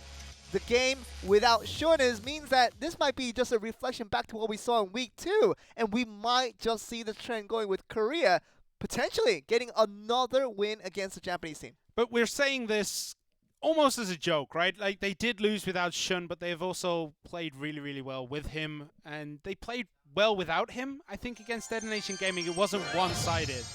We see the bans, and they've banned out Expo against the Expo Master. Look at the smile on his face. He's like, I just want to play the Expo. Just let me do the smiles it. back. Look at that. That is just cute. And how that goes from there. And we're not going to see the Expo from the Expo Master. Just means that the 3 minutes consisted of these two teams selecting out their decks. We'll not have an Expo in either of this deck because it will be banned out. Thanks to the Expo Master participating in this very first game here. Yeah, we were talking before we came on air today. I told you what Expo Master's ban card would be. Was I right? It was Elixir Collector, you were right. It's always Elixir Collector. This guy just does not allow that card to ever get through against him. And we've seen the Expo being banned out here from Game With. Just in contrary to the fact that obviously the best of the Expo Masters are playing on the stage here today. This means that KK... Yeah, KK and Expo Master here is going to be an interesting matchup, obviously without an Expo, to see what to expect from the left side, Kings of Dragon X, and can they really continue on this trend now? Kind of a new trend about to be starting here with Korea. Now upping Japan has kind of started with his first game from Sandbox going above Detonation Gaming. Now we're in the second game here with Kings on Dragon X. Can they do it again? Especially with this guy, Expo Master, you see on the screen. Can he get the job done against his opponent in KK from Game With? It's going to be pretty difficult, but Expo Master is currently undefeated in 1v1s since the World Championship. Admittedly, there's only been 3 games since then. But before that, he went all the way through. After the first week of CCGS, undefeated, took out the whole competition in the Korean region. He is such a good 1v1 player. We've seen KK a bit shaky, 1 win, 2 losses. He's a bit shaky. He's played 1 set basically here. He's played 1 set and he lost it. Expo Master has played 3 sets and has won all 3. Let's see how that goes for KK. He has a really strong opponent to that other side. Expo Master having shown us not just this month, but obviously going way back in the days where Clash Royale kind of stood big for Korea. Expo Master was always in that mix, maybe with him and Geltube, those 2 players who have kind of appeared in that World Championship last year, representing that Korean region. Doing well, obviously, with Expo Master almost beating Sergio Ramos to get to potentially the finals, but really hasn't worked out for him then. But he's now back to Korea and trying to show that he can be another dominating force for this region once again. Yeah, but it doesn't matter to Expo Master if you ban out the Expo. He has not had the chance to play a single Expo in 1v1 so far in Clash Royale League Asia, and he is still undefeated. This guy can play anything, but if you let him have that Expo, he will outplay you 99% of the time. When will we see that though, Simon? When will we see Expo Master getting his hand on the Expo to get a potentially dominating match against his opponent? But without seeing that, how are we supposed to believe that? Trust me. We got to see it quite a bit in the CCGS, and he showed how good he is with it. Trust me, I've watched a lot of his games. He is really good with that Expo. Naming yourself after the name of a card. You better be good. You better be good. And your Expo Master kind of expected and prompting those bans from your opponent, even if it's the first time you see it out of them. See how that goes. See the thumbs up from the Japanese caster. Means that we're going to be getting onto the game here with Expo Master and KK. If we can get the image out. Sure. there we go. Expo Master in blue at the bottom of the screen for Kingzone Dragon X and KK. Game with in red at the top. We see a tombstone come down from Expo Master. I'm going to assume double Prince. We saw him play a lot of tombstone with the double Princes last week. Aha. Very early use. Lonnie seemingly not liking what KK has put down there with the Goblin Hut. Yeah, that did put him in a bit of a disadvantage, and this Lightning Wizard is just going to compound that fact. I don't know if that was the right choice. It had to have been the right choice. There's the Dark Prince. It's going to connect eventually onto the Electro Wizard after taking 3 hits. There we go. And the guards will drop here. That's perfect timing. But the Ice Golem soaking up all the damage for KK. Very nice. Mega Minion will clear that up very nicely. It's going to die probably to this Goblin Hut, though. Probably just wood and soaking up good damage from the Mega Minion. And see the Tombstone being knocked away by the poison there. Oh, and a Golem. We know that Expo Master, whenever the Expo is not in play, he likes to go there with that Golem and utilize that too much of he can. You see that he does have the Dark Prince, he does have Mega Minion, he does have an Archer. Anything that can back him up or could be in play here, and we're still seeing without the Golem, not much support now. We're seeing the Baby Dragon. Very interesting choice here, the Baby Dragon instead of something like the Night Witch. And we don't see that much Baby Dragon inside the Clash Royale League Asia. We don't see it much in professional play, but it is a really good card. It has AoE. It has a massive body for an air unit too. And the Dark Prince connects. He knew the timing was there for him to just charge on. Knowing the difference in elixirs meant that Expo Master can summon a free Dark Prince. Make sure he gets that charge damage just alone from that. Does so much damage to its opponent. Yeah, the Baby Dragon has so many hit points. It's just possible for it to get to the tower and just help everything else clean up. With the Golem in play, Baby Dragon behind it, it's really good. It's just a less tankier Lava Hound, if you will. Just moves a little bit slowly, but does hold a much less HP, obviously, but serves a similar purpose when you talk about your behind units. The units supporting in the back, can they rush in? Trying to make that plays done. You see the Golem still charging in though, 872 on the HP for the tower of KK. Looking very good in the way that he still has not get the explosion. The explosion now comes in. The two baby Golems knocking it down to 454. Can he make this rush in though? It's going to be important here. Baby Dragon still not taken care of by KK. So much HP on that Baby Dragon. Took down it took way more than its elixir cost there. And the archers here are going to go down to the poison, but they did a really good job of making sure that that graveyard didn't do too much. Golem, Baby Dragon, we're going to see a Mega Minion probably in a second. There it is. Luck to take out the Electro, and that Baby Dragon is going to do so much work here. And it's knocking on the guards one by one. The explosion will come through. This is the Electro Wizard, and that's even gonna be then, it. Yeah, that's very nicely done. And the lightning down. That one hit from the Golem is enough to get the job done. Expo Master of not only the Expo, but a master of 1v1s as he's seen in the past, does it again against Game With here. Of course, we have to do mention it is Game without Shun. It is a different team. Shun. But I'm very worried now for Expo Master. He always loses set 1 and then wins set 2 and set 3. Sorry, game 2 and game 3. He always loses game 1. I mean, it's scary to me because he won the first game. This is uncharted territory. Maybe he's breaking the curse. One would be optimistic to the fact that I usually would lose game 1, but I won game 1 today, so I won game 2 and just get this out of here. One would think optimistically, but you, Simon, are a believer of trends, and you are also a believer of reversal of trends as well. So you're kind of expecting that with Expo Master getting an unexpected first game win. Maybe could lead to a game 2 and game 3 defeat. We just about to find out. Of course, we do get a timeout from game 1 after suffering that loss. Feels like K&K and his teammates just need a little more time to sort things through, so they are ready to have their second bout against Expo Master. Yeah, I think it's a very good call for Game With to call the timeout because Expo Master just manhandled KK. I don't think KK ever got close to the tower. And it didn't look like he had much of a win condition either. It is interesting because if we saw Shun out of there in that play, could have seen a much more exciting match, I'm sure, because the talent level in some of these players are varying across the field. And we do see KK, of course, he put out his best efforts against Expo Master, but like you say, Simon, was quite dominated throughout that game and certainly had no answer to all that aggression coming in from the Korean side. Yeah, I'm kind of disappointed we didn't get to see Expo Master versus Shun. Yeah.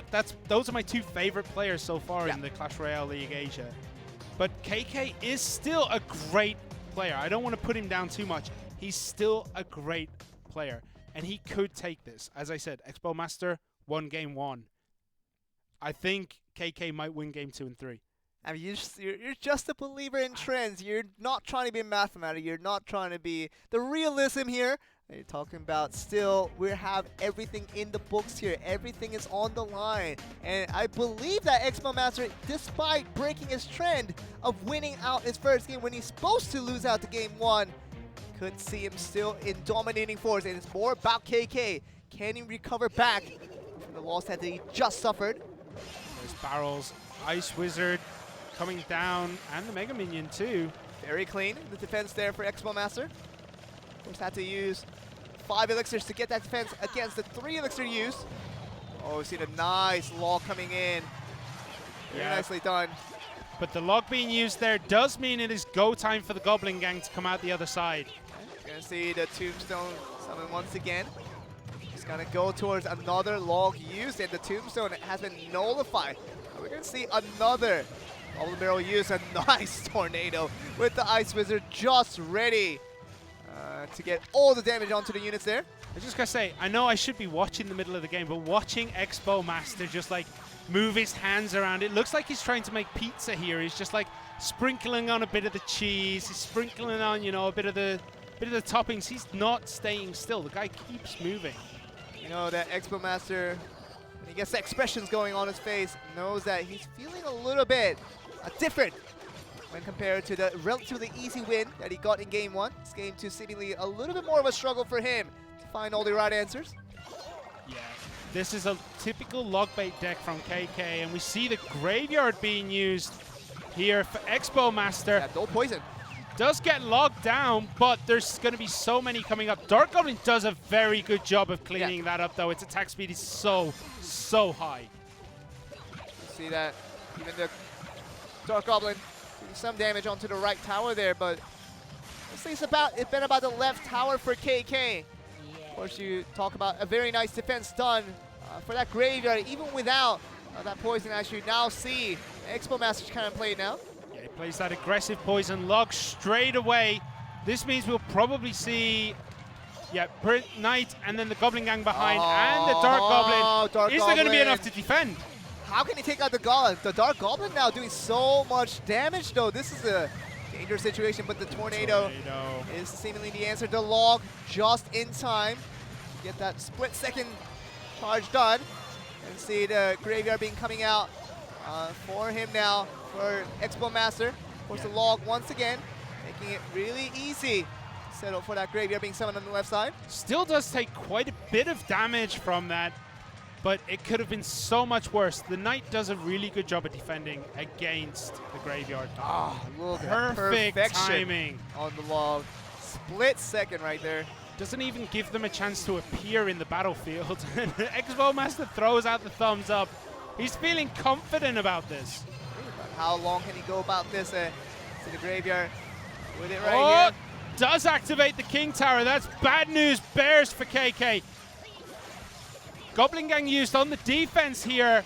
Tesla does take out the Knight as well. Is that Tombstone? There we go. I was going to say that Tombstone looks a little bit too far away to drag everything there. Doesn't use the log this time, though. You'll see that, and felt like the Mega Minion and the Ice Wizard was good enough to get the job done. Another graveyard summon here. See the Dark Goblin doing a very good job, literally acting as a turret here for all the skeletons being summoned out. Not a single skeleton got close there. That is the power of the Dark Goblin being used on defense. But I have to say, Expo Master's bottom left-hand tower is getting incredibly low here. 1,094 against 1,409. Also, his right side towers took a lot of damage too. 1,750 there. Good Tornado, making sure that all gets cleaned up. But will Expo Master have enough going forward here? He does need to throw something in the defense against those goblins. There goes the log. The Knight will be able to put out the defensive strats. Gets all these skeletons coming in. Did get one hit on those skeletons, but again, the Dark Goblin. Yeah. Very It's too easily much. done. See it just charging in here. Mega Minion just making sure doesn't get any type of effect from it here. See the Tornado now pulling it back. Oh, gets a couple of hits though, the Goblins coming from the barrels. That's kind of huge. 8-12. Oh, interestingly, Expo Master has decided to go down the other side. Still, he's very ready for the defense here. As you see, the Dark Goblin still cleaning up the house here. 8-12 with the Rocket. Down to 380. 1 minute left. I imagine that next rotation of the Rocket will be good enough to finish him off. And can KK just buy enough time for that rotation to come back forth now?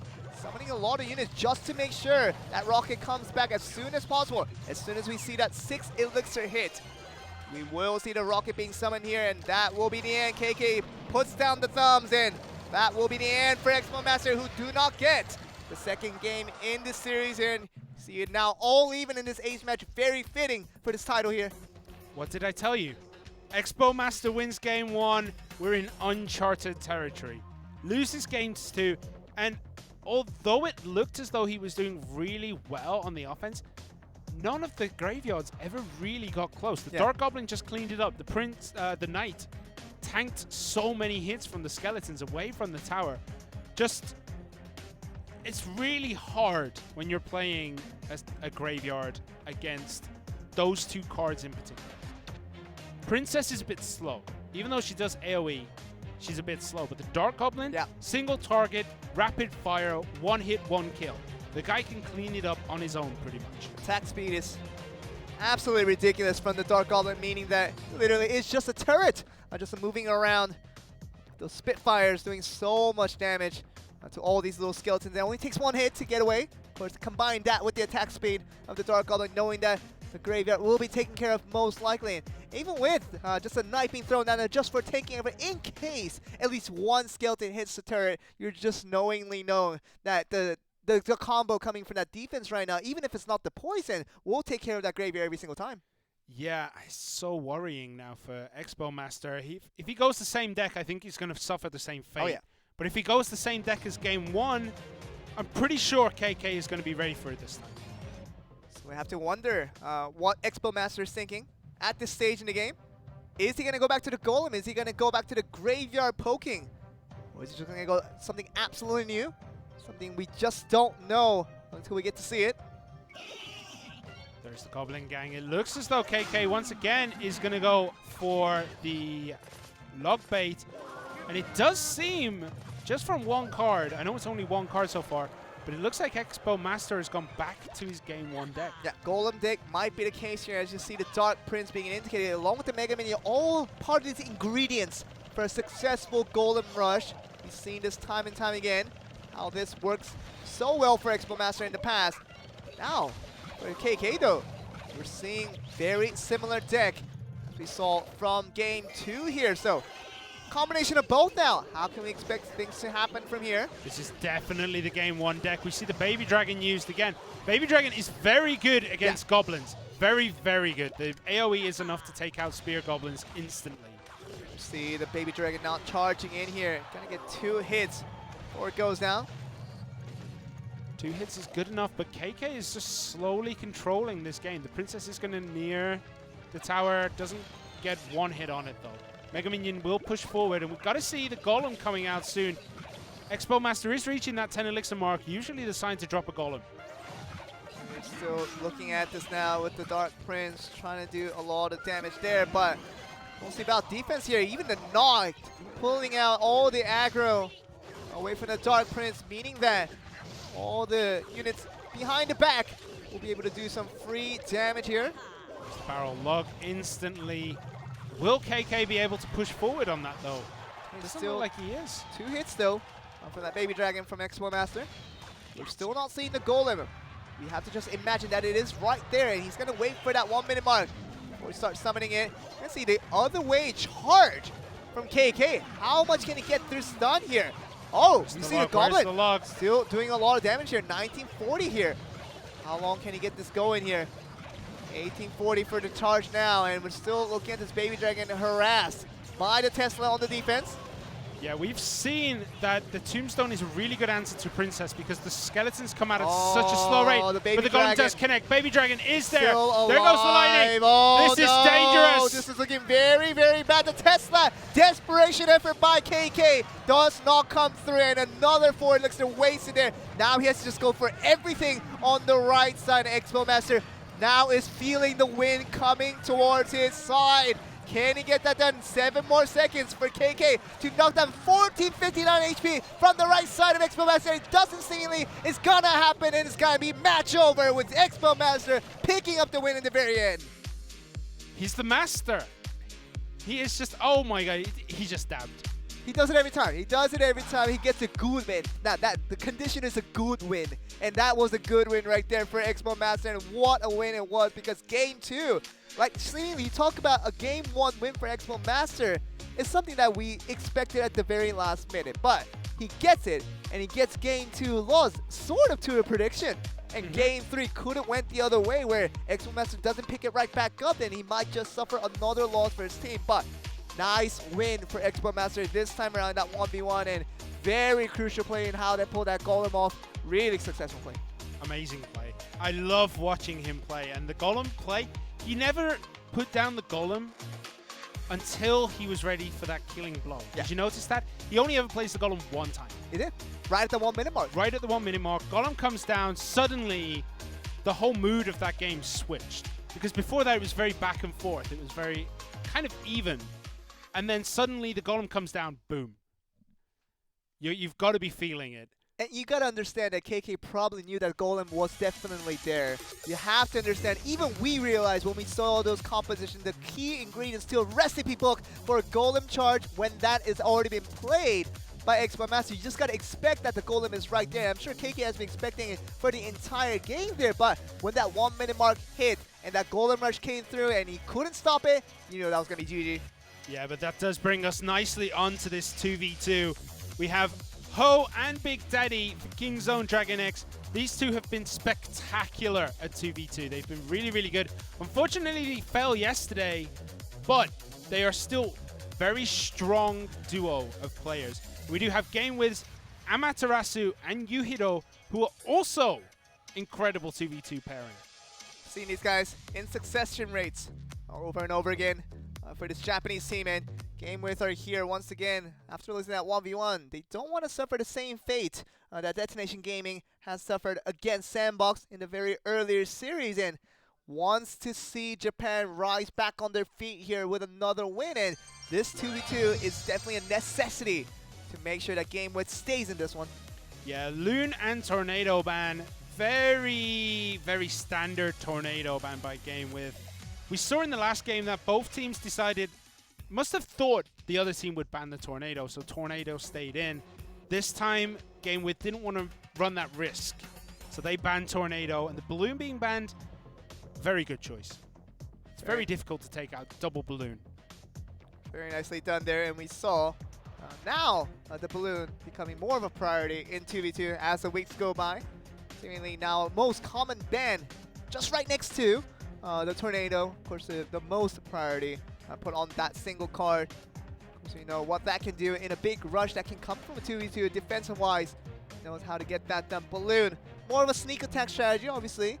Just trying to sneak it there while the other units are doing their jobs and soaking all the damage. The Balloon's going to be dropping bombs after bombs to make sure they get the damage done to destroy Tyra immediately. So these two very common bans coming in for both of these teams, Kingzone and Game With. No, that just means that we can expect a very similar composition that we have been so used to seeing for the past few weeks here. Yeah, 2v2, we see Big Daddy 4 wins, 4 losses. 2 of those losses came yesterday in their 2v2. So they're very, very good at 2v2. Big Daddy and Ho are both very good 2v2 players. We're seeing it's going to be partnering it up once again. It's very good partner toe, and see if they can pull out another win. Like you talk about, just another game win here on the set for Kingzone Dragon is the conclusion of our day, because that will be just another win going over to Korea. And with Japan put all together, Game With being their main representatives as possibly the best team in the region. Of course, we are still talking without Shun. A Game without Shun has not won a single series. That is very true. Game without Shun, it's just hasn't proven to be as powerful as maybe the coach is thinking. Maybe he's resting Shun because if Shun plays too many games, he's going to be a known entity. They're going to know exactly what he likes to play. There's a lot of data on him. So far he's played 3 games, I believe. So they're trying to save him a little bit. Trying to give us a rest.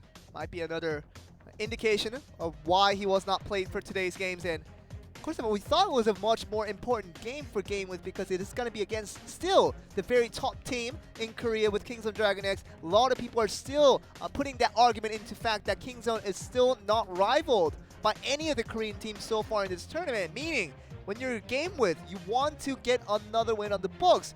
You still would I would put Shun out there just for the reliance that you have to win out this one against a rather stronger team from Korea in Kingzone Dragon X. Yeah, it's not a must win. Let's be honest here. It's not a must win, but it's a you want to win. You don't want to be losing when the rest of the region has shown like Korea have been a bit weak.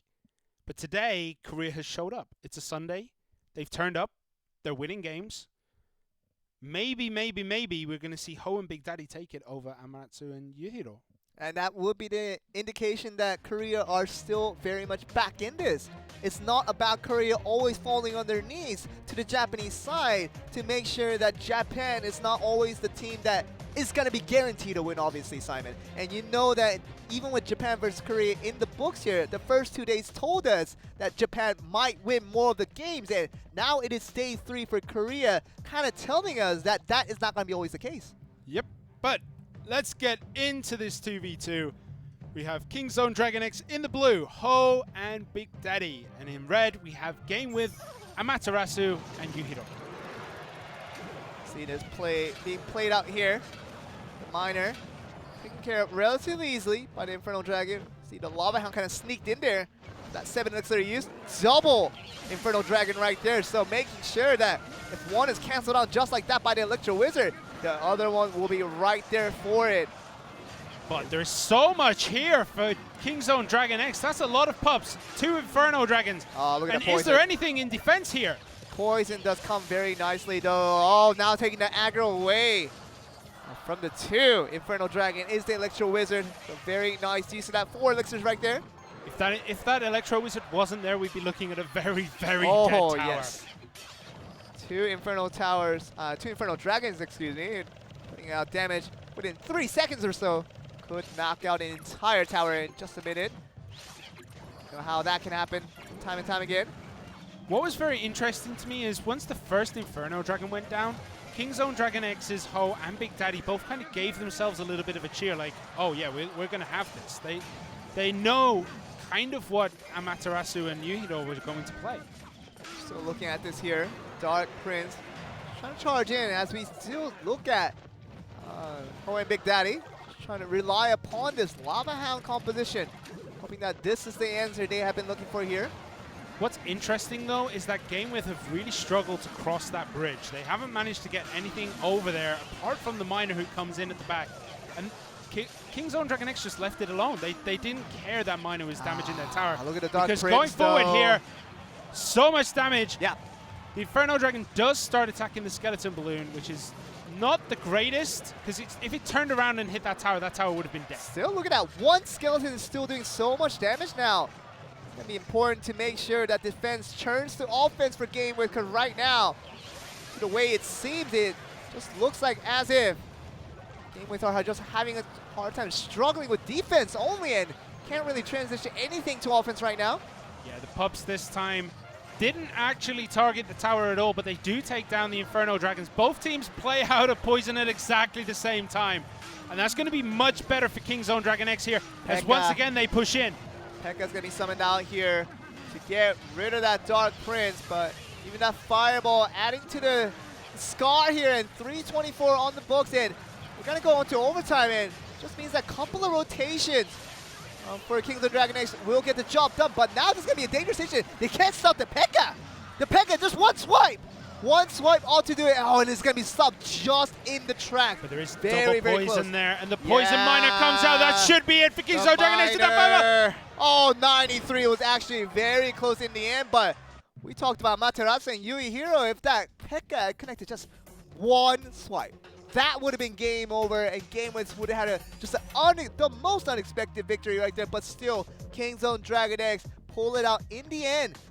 Just putting all the maneuvers out to make sure that minimal difference in damage does lead them into a win. Yeah, I gotta say my heartbeat was racing once that Pekka looked as though it was going to connect to the tower. And I'm going to assume that Ho and Big Daddy were just as cool as a cucumber. Wow. Because they defended incredibly well. They started to place things all around the Pekka. Not just in front of it or at the side, but they started to place things behind it. Both sides, on the sides. So the Pekka has to keep turning around, and that slows it down so much. If they didn't do that, that tower would have been dead. You know, that slow attack speed coming from the Pekka means it has a lot of time to think before attacking its next opponent. Obviously, Ho and Big Daddy use that to their advantage to make sure they summon one elixir unit, two elixir unit, to make sure that the Pekka is always distracted with new opponents to get done just so it does not touch that very much the vulnerable tower. All right, so we are almost ready to go into game 2. Ho and Big Daddy did an incredible job, and they snuck those miners in. I didn't see many miners at the beginning of the game, but then suddenly there's a miner at the back of the tower. And with everything focused on that Lava Hound and the Dark Prince, that miner just went to work. Let's track back to the big picture here, Simon. We're still looking at Game With, a team that we thought was the best in Japan, meaning that could have been the best of all of Asia. They might just go down in a 2-0 sweep here. Yeah, they've shown they're not very good on Sunday nights. That's for sure. I mean, they're not good without Shun. That's the biggest story of it all, and we're still seeing that trend just continue in its tracks, talking about that without Shun, this team looks like a totally different one. Yeah, they are two very different teams, Game With and Game Without Shun. But we are seeing now a Lava Hound being played. There's a flying machine. Usually we see those instantly fireable, but this time it's going to stay alive. It is going to deal a lot of damage to that miner, but oh my goodness, that's going to deal so much work. Okay, the sap. What is going on here? Game With it just pushing really, really heavily right out the gates. Talked about that Lava Hound working around so well for Ho and Big Daddy in Game 1. We're going to see that used right against him as they just go with the Golem deck this time around. See how that goes. Is that going to be enough? Is a Golem deck going to be able to beat the Lava Hound deck? This is one of the most classic clashes of 2v2 Clash Royale. Still looking at this, Golem still pushing forward with the help of the Prince. Charging from its back. Gotta be here, and still the Inferno Dragon doing a lot of work here. Good step there to make sure that that Inferno Dragon reset so that Golem can deal a lot more damage to the tower. 1,274. In comes the Fireball against that Flying Machine. We've seen that so many times, but even behind that Golem, there is now a Mega Minion, Inferno Dragon. Oh, look at the Lava Hound just being put off for defense. It already loses half of his HP just because you had to use that 7 elixir just to defend out against the Inferno Dragon. Yeah, but now what does this mean going forward? Will Dragon X be able to defend? They do drop the poison. Doesn't look very good here because we see the miner not even putting any damage onto the tower, distracted. But there was a clone on that Lava Hound. The Lava Hound does manage to take it down. Okay, that came out of nowhere. That was not expected right there, and even the charge does not come from the Dark Prince. And all these little fire bits coming in from the Lava Hound, still doing a lot of damage to the King's Tower. Yeah, cloning that Lava Dragon right before, the Lava Hound right before it went down. Yeah. Meaning that those lava pups come in and start confusing everything that's targeting underneath it. Great, great move. Will we see the same here? We have Inferno Dragon on our left-hand side, and there's nothing to defend. They're going for it all. They're going for it all here. They have to. The 3 crown is what they're going for here. Both these teams are in a race. Will they be able to outdo it because the Inferno Dragon...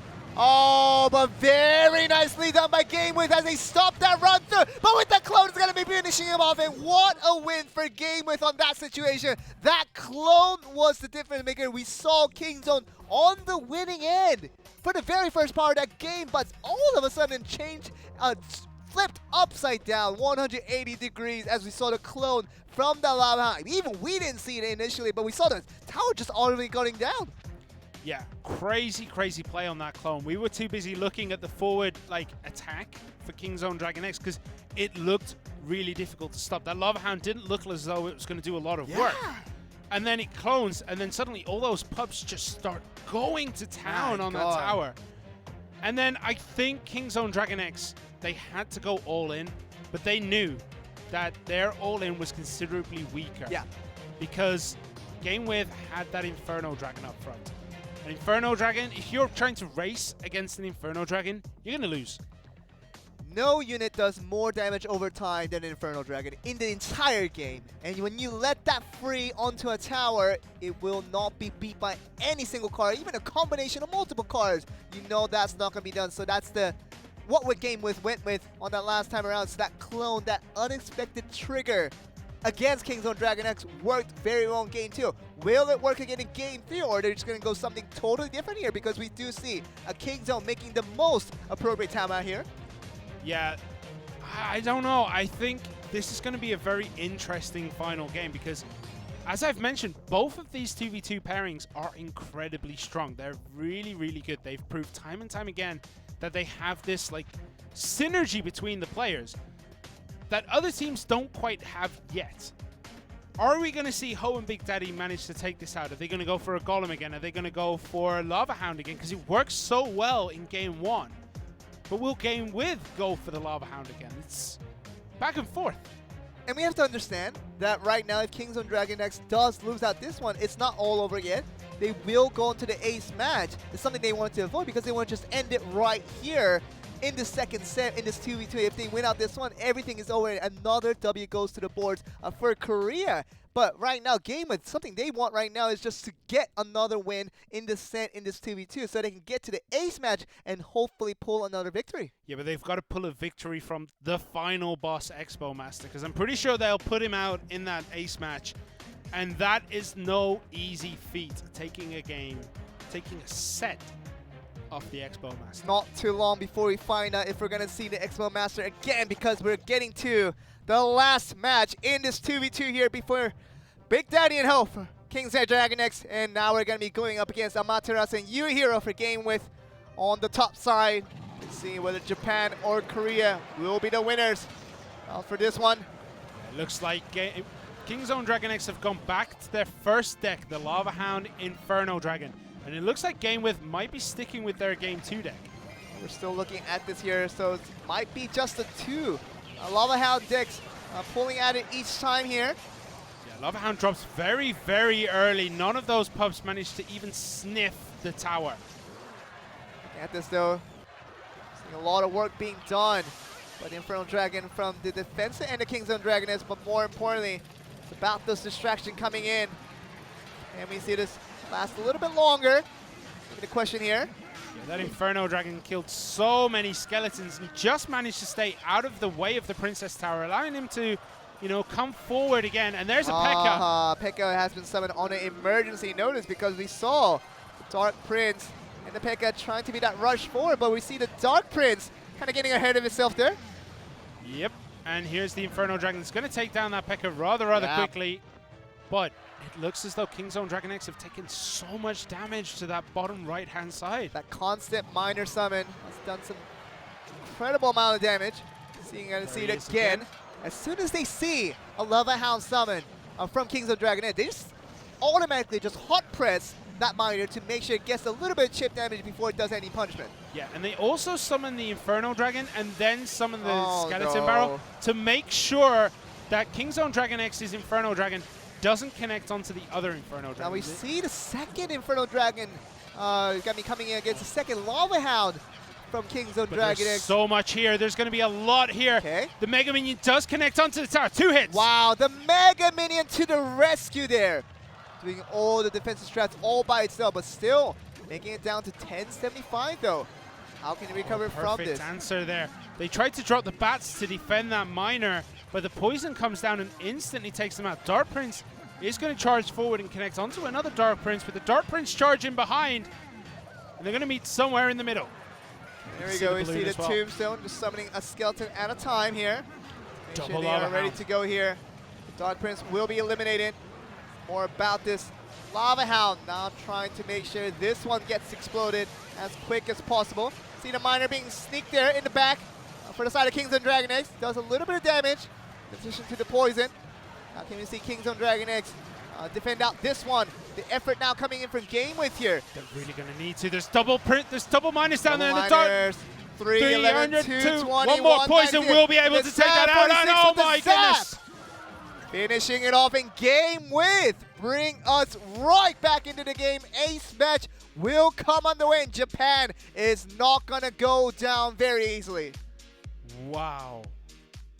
What an explosive finish there. We saw in the last game with Ido and Shinchu, when they dropped that double golem, that was a huge mistake. And I think Double Lava Hound once again signifies that that's a lot of elixir. If that doesn't get near the tower, which it didn't, you've lost. You literally had the Infernal Dragons on the opposite end for Game With, literally taking down strolls of that Lava Hound one after another. And 14 elixirs, you gotta imagine how big that is. You're investing, just hoping that the explosion coming from the Lava Hound with those firelets trying to do some damage onto the tower, that's the one, that's the picture you're waiting for. But when your Lava Hounds are gonna be destroyed by the 4 elixirs of the Infernal Dragon one at a time, That is a mission unsuccessful there. Yeah, that's not what you want, but player selection time. 2 minutes? Yeah. Are we going to see KK again? I don't think so. But we have seen that the Japanese teams tend to put a lot of faith in the player who played their first game. He had such a tough, difficult time, Simon. He has such a difficult time against Expo Master. I don't see him recovering back to have such a wonderful game. Knowing that for Kingdom Dragon X, it's not much of a question. It most likely will be Expo Master hoping to add another win to their board, but it's mostly up to game with. What are we going to be expecting from this team? Who are we going to be expected to carry on the load to make sure that Japan carries on another win to get back on the trend here of trying to win against all the Korean sides? So I'm just taking a look. It seems as though Amaterasu has played quite a few 1v1s. 4 games, 2 wins, 1 draw, 1 loss. Okay. Let me just check the other players. Yuhiro has played 3, won 2, lost 1. And KK lost, won 1, lost 2. So I'm going to have to say it's going to be between Amaterasu and Yuhiro, and I think I would give a little bit of an edge to Amaterasu. Really could go either way, and both players, Amaterasu and Yuhiro, played exceptionally well in that 2v2 match to make sure they recover back from the strike that was thrown by Kingdom Dragon X, meaning that, you know, either of these two players right now are in pristine condition that they want to just go out and hopefully have a good chance against X1 Master, but really see how that goes. The player selection will be of interest here. See if, of course, with Expo Master most likely coming in for Kings of Dragon X, who's going to come out for game with? That's the big question here. Yeah, I'm just looking through the numbers here for Kingzone. Big Daddy, 0 1v1s. Then we have Ho, has played 2-3 games, but Expo Master does have the best win percentage out of everyone on Kingzone Dragon X in 1v1. And out of the biggest sample size as well. It's not about just playing 1 or 2 games and winning all of them. It's about playing so many games under pressure in situation where your team needs that 1v1 win the most. And Expo Master shows up to get the job done time and time and again. And it just might seem to be that case once again. Yeah, Expo Master, 11 games played, 8 wins, 3 losses. Incredible. Out of games. Incredible. Games. So I'm pretty sure we're going to see him here. Really Feel the interesting. tension. You see the smiles coming in. Expo Master versus Amaterasu. Very much your prediction, Simon. You saw that Amaterasu was the better pick over Yuhiro just by a margin, and that margin was good enough to make the selection here.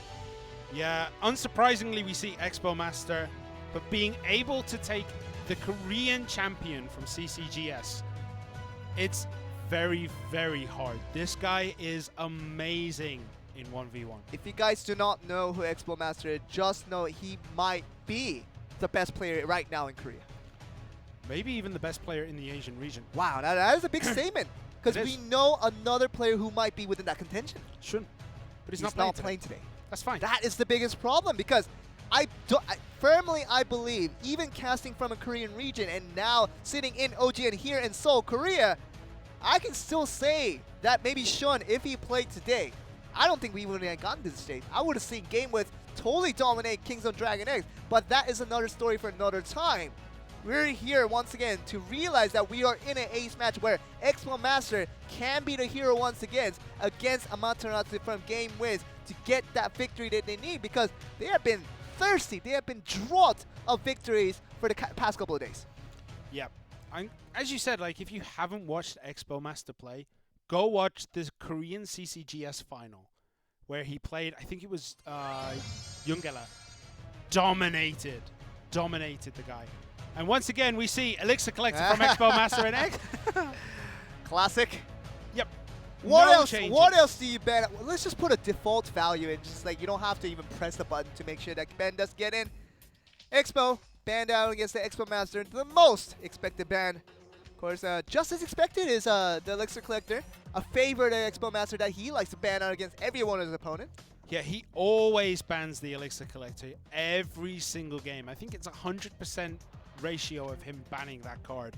But the Expo being banned, like, sometimes you get these mind games where you think, if I give him the Expo, I can counter it hard. Nobody does that against Expo Master anymore. Someone tried it in CCGS, just didn't work. Yeah. Just laughable. But Amaterasu is the one player I think will be able to outplay Expo Master. Amaterasu has inch-perfect positioning in 1v1. He is not shown, but he has seemingly been that next best player for the side of game with. See what he can do against this player though, Expo Master. 7 wins, 2 losses in just 1v1. Lot of games played and a lot of games won. Yeah, and that's not including today either. That's not including the 3 games we saw today, so 9 and 2. Oh, it's including today. The Just producer getting tells notice. us. Yeah. The producer tells us that you were wrong, Simon. It My does include notes. today. Hold on, let me check my notes here. All My right, let's notes get in there. are- Get in your notes, Simon. I'm getting into my notes. According to this, 8 games, 6 wins, 2 losses. Yeah, when the producer tells you that you're wrong, you just gotta accept it, Simon. I'm accepting it, but I don't know. My numbers are different. Anyway, Amaterasu, 2 wins, 1 draw, 1 loss in 1v1. Okay, what are we going to see here? I think this is going to be an explosive match. Still a lot of question marks in the air. We just don't know the full potential of Amaterasu. He hasn't faced up against the biggest opponents in this Clash Royale League Asia quite yet. I think Expo Master might be his biggest opponent so far, so that pressure now put on him to have to get that responsibility to win this game just adds another element to what we can expect from Amaterasu in this 1v1 here. Yeah, I don't know, like, I'm so excited to see Expo Master play again. I'm excited to see Amaterasu play again. But if you ask me to choose one of these players who's going to win, I've got to go Expo Master. The hands will go down to Expo Master, obviously. But my heart is telling me that Amaterasu will Oh, it's that song. My mind is telling me. But my body. But my body. My body is telling me now. Yeah. You know the song. Yeah, everybody knows that song. It's That's the very situation here. That's the situation we have here today. Expo Master for Kings of Dragon X. What a fitting team that he is in. Yeah. He wouldn't have been in any other team just with his name on the line. He's now in this very much could be the best team in Korea against the best team in Japan. Quotations, obviously with a little bit of conditions taken out for today's games with Shun being out of the game. Still, looking at this very strong contention between very strong teams, and we're down to this one last match, Simon. It all comes down to this, and both players are ready for this. Their time is over. We're going in to the ace match between King Zone Dragon X, Expo Master, and Game With's Amaterasu. Really excited to see how this unfolds. Could be anything. We've seen the Golem decks working to the benefit of Expo Master in the first series here. We're now in this third set, the ace match, when everything has been figured out, and Amaterasu, a fresh new opponent for Expo Master. How can he handle this new situation, or will he just stroll about the same way that he does all the time and dominate his opponent once again? Yeah, so we are seeing both players here wait until what looks to be that double elixir time, which means we're going to have a very, very explosive first game here. And what tells me about this wait here, at least for Expo Master, I might just see the Golem deck once again. It has worked so well for him in this first set as he beat out his opponent from Game With. Now he's in Game 3. Just feels like, I can do it again. If it broke, don't fix it. I think that's the mindset that Expo Master has here as we are all waiting for this 1 minute mark to come forth. Yeah, usually we see a little bit of a cycle around the 1 minute 30 mark, and we see Hog Rider here for Expo Master dropped well before that double elixir mark. Okay. Could be a cycle, you never know. Maybe he was trying to catch Amaterasu off guard with his hands off the device, but doesn't actually manage to get much damage, and there is the Golem. And it is going to push down that right-hand lane. 3 Musketeers for Expo Master. This is one of the first times I think I've ever seen him play that card. Really interesting in how he plays that 3 Musketeer. He's literally going all in on the left on the attack side. Seeing how much hits can his Musketeers do right on the left. It does look like Amaterasu. Oh, look how he waited for that. He used the predict log to something like But the he's guard. taking so much damage on that bottom right-hand side. Yeah. No, that was plenty good by Amaterasu and how he pulled that out. You saw Expo Master shaking his head after he threw down that prediction log on the left side because he knew, seeing the two Musketeers come on the left, he knew something just flimsy is going to come forward. Maybe the guards, and the guards could take me care of just by the log. But he knew that he was going to be waiting through. Amaterasu waits that out to make sure that log comes through, and then he summons the guards, and the two Musketeers are toast after that. Yeah, and the two Musketeers just dropped very, very easily here. Expo Master is in such a bad spot. Yeah. Look Great at that tornado, but good luck. Hunter there is going to make quick work of that.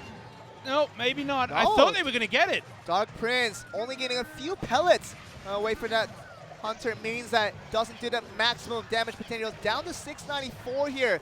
The Hogwarts not even get to touch the tower here. Expo Master 3 seconds before his downfall. 3 Musketeers do not work out at Amaterasu. Very nice win for Game With in this game when you see the applause coming from the backstage here. Wonderful as he takes that first win. Expo Master now in a trouble. A lot of trouble. But Amaterasu was actually playing Expo Master's deck from Game 3, I believe, with the Baby Dragon, Golem, Guards, Lumberjack.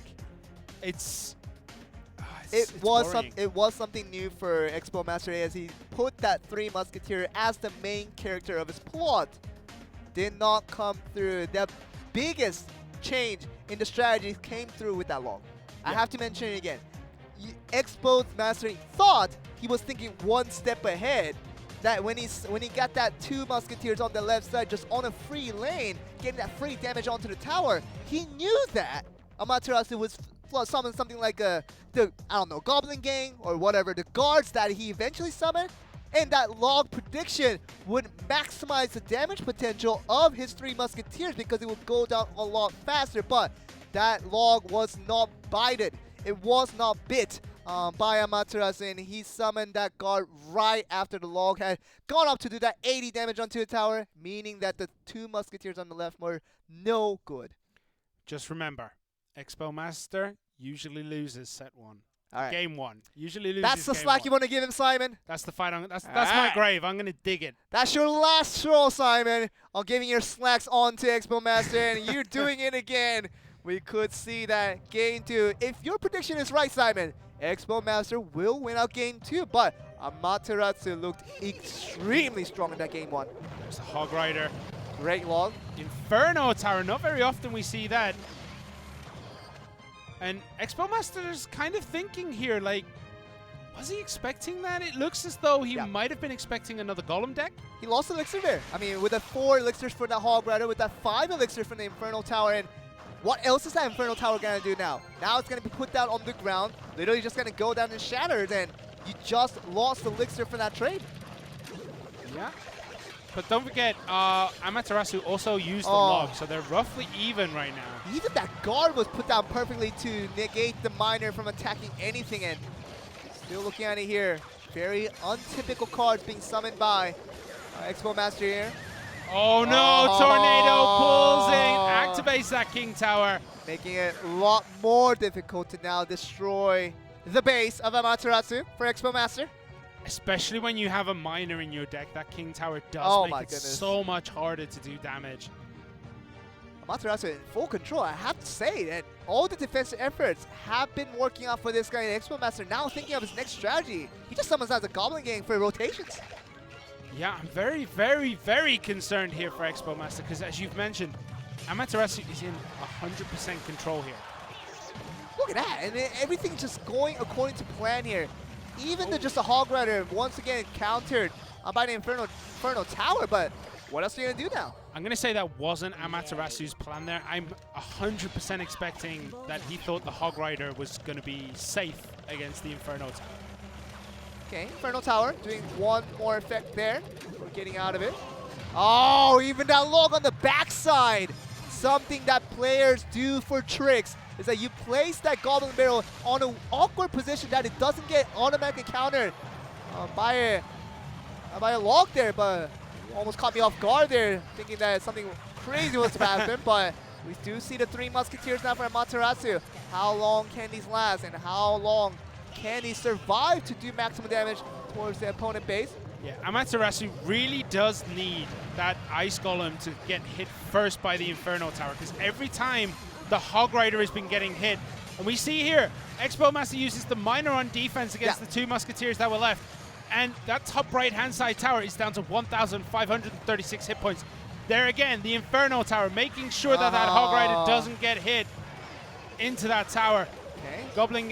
Goblin Barrel on the side does get one hit, two hits onto that tower from that barrel. Okay, 1338 on the count here for Amaterasu. Great fireball. Princess will clear up all of that stuff. Oh my goodness, that's beautiful to watch.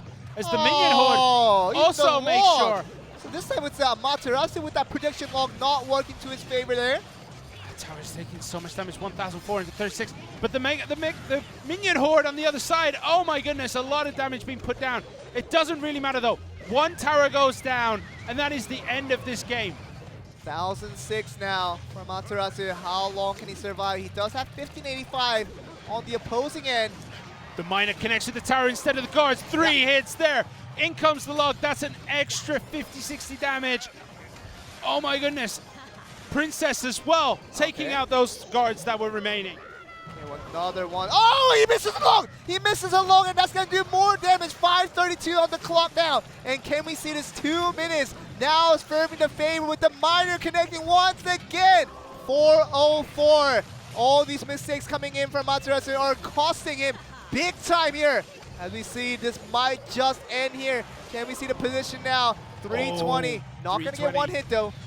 He does have that fireball and log, which should be enough to take down that tower. Okay, the throws in another miner, one hit. Once again, two hit, and the fireball. 192 with the fireball will be Expo Master picking that right back up in game 2 as we are now even for the very last game of the series here. Yeah, it looks so rough for Expo Master for a lot of that game, but a few little mistakes from Amaterasu. Missing the log. Yeah. Not defending well against the miner, getting a few hits. The miner being on the opposite side from the guards. Those little things that go wrong for everybody just went wrong for Amaterasu at the wrong point in that game. Stuff we saw from Expo Master in the game one in terms of mistakes, throwing out the prediction log, hoping that it gets a cheeky strike onto your opponent to make sure your offensive units does a maximum value. We saw that from Amaterasu, same mistakes, but same mistakes came a little more often for the Japanese player this time around, and that does cost him with Expo Master picking up another win here. The prediction stands strong. Expo Master loses game 1, wins game 2. Is he going to take game 3 and what is the end of that off? prediction? What is supposed to be the end of the prediction, Simon? Expo Master wins game 3. All right. That is the rule. We're going to hold you accountable for that, Simon, because we are got to get to game 3 very soon between Expo Master and Amaterasu. Two very strong teams from two strong regions now. We don't count out Korea as a weaker region anymore because now we're seeing kind of a fire back of the Korean team saying, we're not a weaker team than the Japanese teams. We're not the weaker region compared to the Japanese region. We can still hold it on our 2 feet and stand strong to have a good rivalry against these guys. And we might get an end of that sentence right here, a period to that end of the statement. If Expo Master can get a win against Amaterasu here.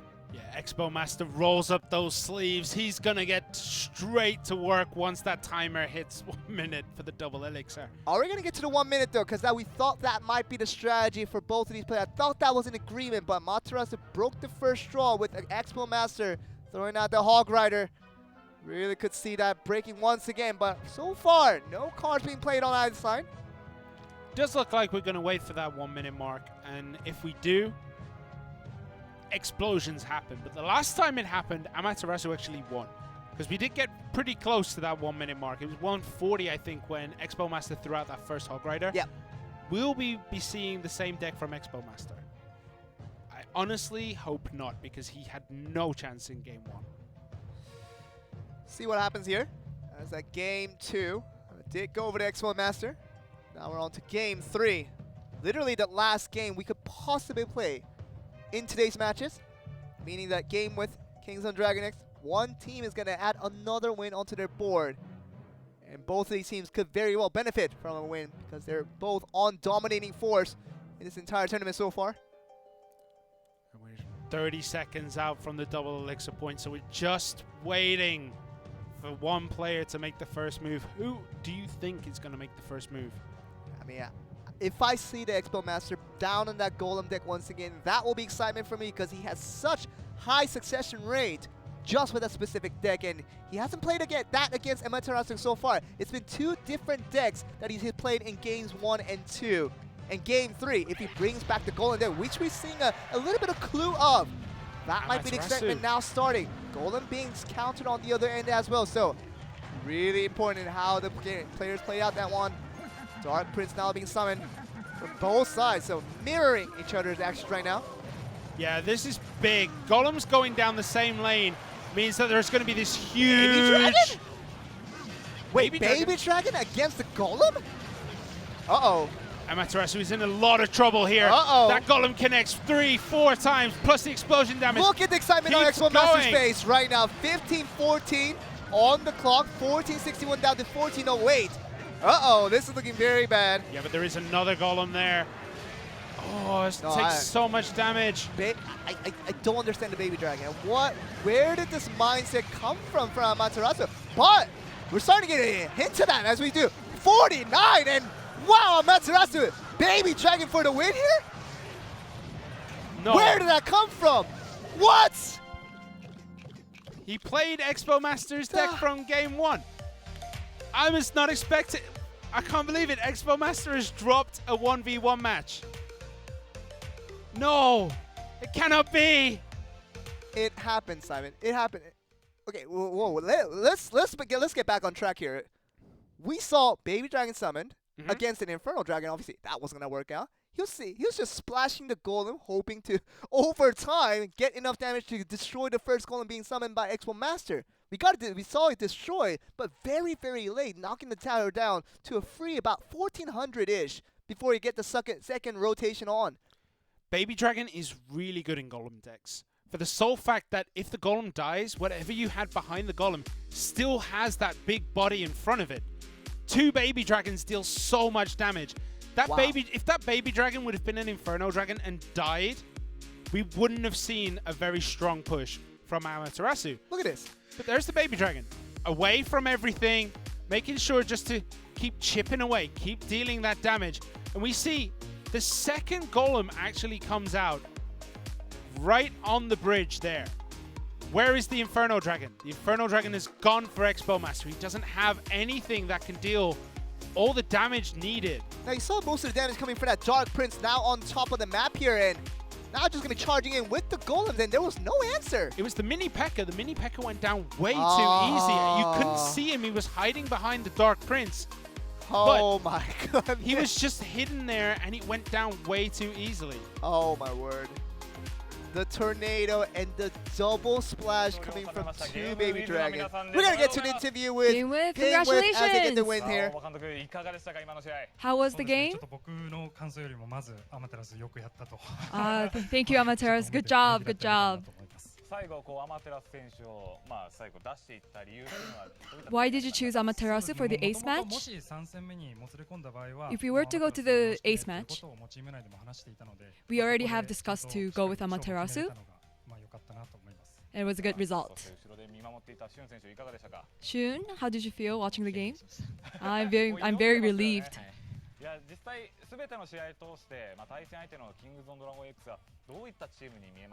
How did the team look like?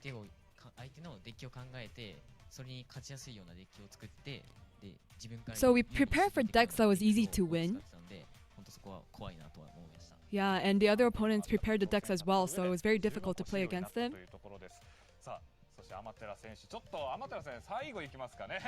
Let's go with last Amaterasu. Detonation June game, the first game.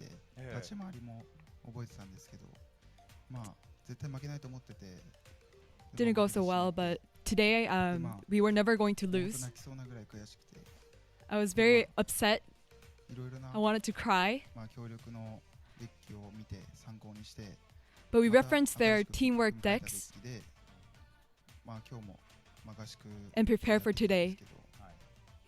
まあそれでうまく合わせられたので良かったです。毎回合宿してますね。そうですね。チームワークっていうのはやっぱりどんどん上がってきてました。The teamwork is going up. そうですね。まあみんな仲良くなってるんで。Yes, we're becoming closer. チームワークも上がって協力 And the teamwork's also going up. And our cooperation is also improving as well with it. ありがとうございます。さあそして続いていきましょう。KK さん。いやー本当にまあいい試合だったんですけど。That was a good game. 率直な感想いかがですか。How did you feel? 今回負けてしまったんですけど、I lost today. 仲間が勝ってくれて本当良かったです。 But our teammates won for me, so I'm relieved. 対面してどんな印象を受けました。 So what kind of impression did you get? 慣れがすごくて、ちゃんとデッキとかも対策させ Their decks are very well prepared. ただ枯渇が通じたのは自信になったんじゃないですか。はい。次からはもっと練習してチームに貢献。 I've been practicing and I'm going to have more experience, so it'll help. いやもうね協力バトルから最後の3セット目、多分日本の視聴者として世界の視聴者 The 2v2 and the ace match, you've pulled through. How was it? そうですね。やっぱエクソマスター選手って韓国でも特にトップレベルにうまい。 Wow, the Expo Master is so well prepared and he's plays very well, so I was very nervous, but it was good. Did you want to meet them? 勝因っていうのはどこにありました。Why do you think you won the game? そうですね。やっぱり相手の研究をして心に余裕を持たせて。 I think I analyzed my opponents well and was well prepared to win against them. それでは最後にですね、次の試合、次の週に向けて一言いただきたいと思います。 So how will you prepare for the next game? そうですね。来週から台湾戦が始まるんです。 From next week, we'll play against Taiwan. And I'll practice a lot for it. ゲームウィズの皆さんでした。ありがとうございました。 And we're back. After that result, Simon, Kingzone Dragon X, you told me the prediction was they were supposed to win. You said Expo Master, if he loses the first game, he wins the next games after. He does. What Generally, happened? Amaterasu was just that little bit better. Brilliant. He was absolutely brilliant in the way he countered deck. To be honest, in a golem deck, you usually just expect the boring things, obviously, with the Infernal Dragon coming from behind, just knocking away the golem one at a time. And it's been seen so many times already in this 3 weeks of Clash Royale that we just expected again. And the last thing I expected was Baby Dragon. Added in with the mix, obviously coming from Game 1 for the Expo Master, brought back by Amaterasu in Game 3. But in that way that it was shown forth, I did not expect a result like that. Yeah, well, today's results, Sandbox are the only Korean team to take a win from a Japanese team. Very unexpected from us, as they were previously 0-4, now they are 1-4. And Kingzone Dragon X lose to Game With. Game With, just phenomenal play today. Kingzone Dragon X played incredibly well, but just didn't quite have what it took to get over that hill, and they are now 3-2. It is definitely a different record line compared to what they kind of relished upon back in Korea when they were having their regional cola and absolutely dominating against the other Korean teams. But looking at the standings here, Brand Esports still 3-0, 100% win rate. That's not going to be covered until the next weeks of games, but Game With, we can now securely say that this is the best team in Japan. Yeah, and we can securely say that they are currently the strongest looking team in all of Asia. In all of Asia. Brent Esports do look amazing though, and I'm so looking forward to next week. Yeah. But we can see that all the Korean teams now, bar one, are sitting in the bottom half of the table. On the week of week 3 versus Korea versus Japan, it was on Japanese home ground. Korea has 1 win and 7 losses. Insane. Absolute insanity. Was something not that we expected. did not expect coming into week 3. And we're looking at the weeks coming forth now. Next week, we're going to be back once again on Friday. Every weekend is Clash Royale weekend, so you know where to be when that broadcast hits live. 18th of May, we're just going to be starting off the action with Japan versus Southeast Asia. And we're eventually going to get to a point where Game With will eventually face out Brand Esports sometime in the weeks to come. Yeah, but next week we have Game With versus Kicks, Panos Sports versus Chaos Theory, and Fav Gaming being the first Japanese team to try and take on Brand Esports. It's going to be really interesting to see how the two regions compare, because right now we saw an indication of Korea versus Japan. We thought it was going to be a lot closer than what it actually did. We did not expect a 0 win for past 2 days, and now day 3. They do pick up 1 win, but in the end it becomes 1 win and 7 losses for the side of the Korean teams altogether, and Japanese teams now just in celebratory mode. But I think they're going to be in the state of trying to get better for next week, because we are going to be back on Friday, same time as usual. I was going to see the Japanese team. Are they going to dominate through all the regions, including Southeast Asia next week? We're going to find out with me and G-Cliff back on Friday on the action, so we'll see you then.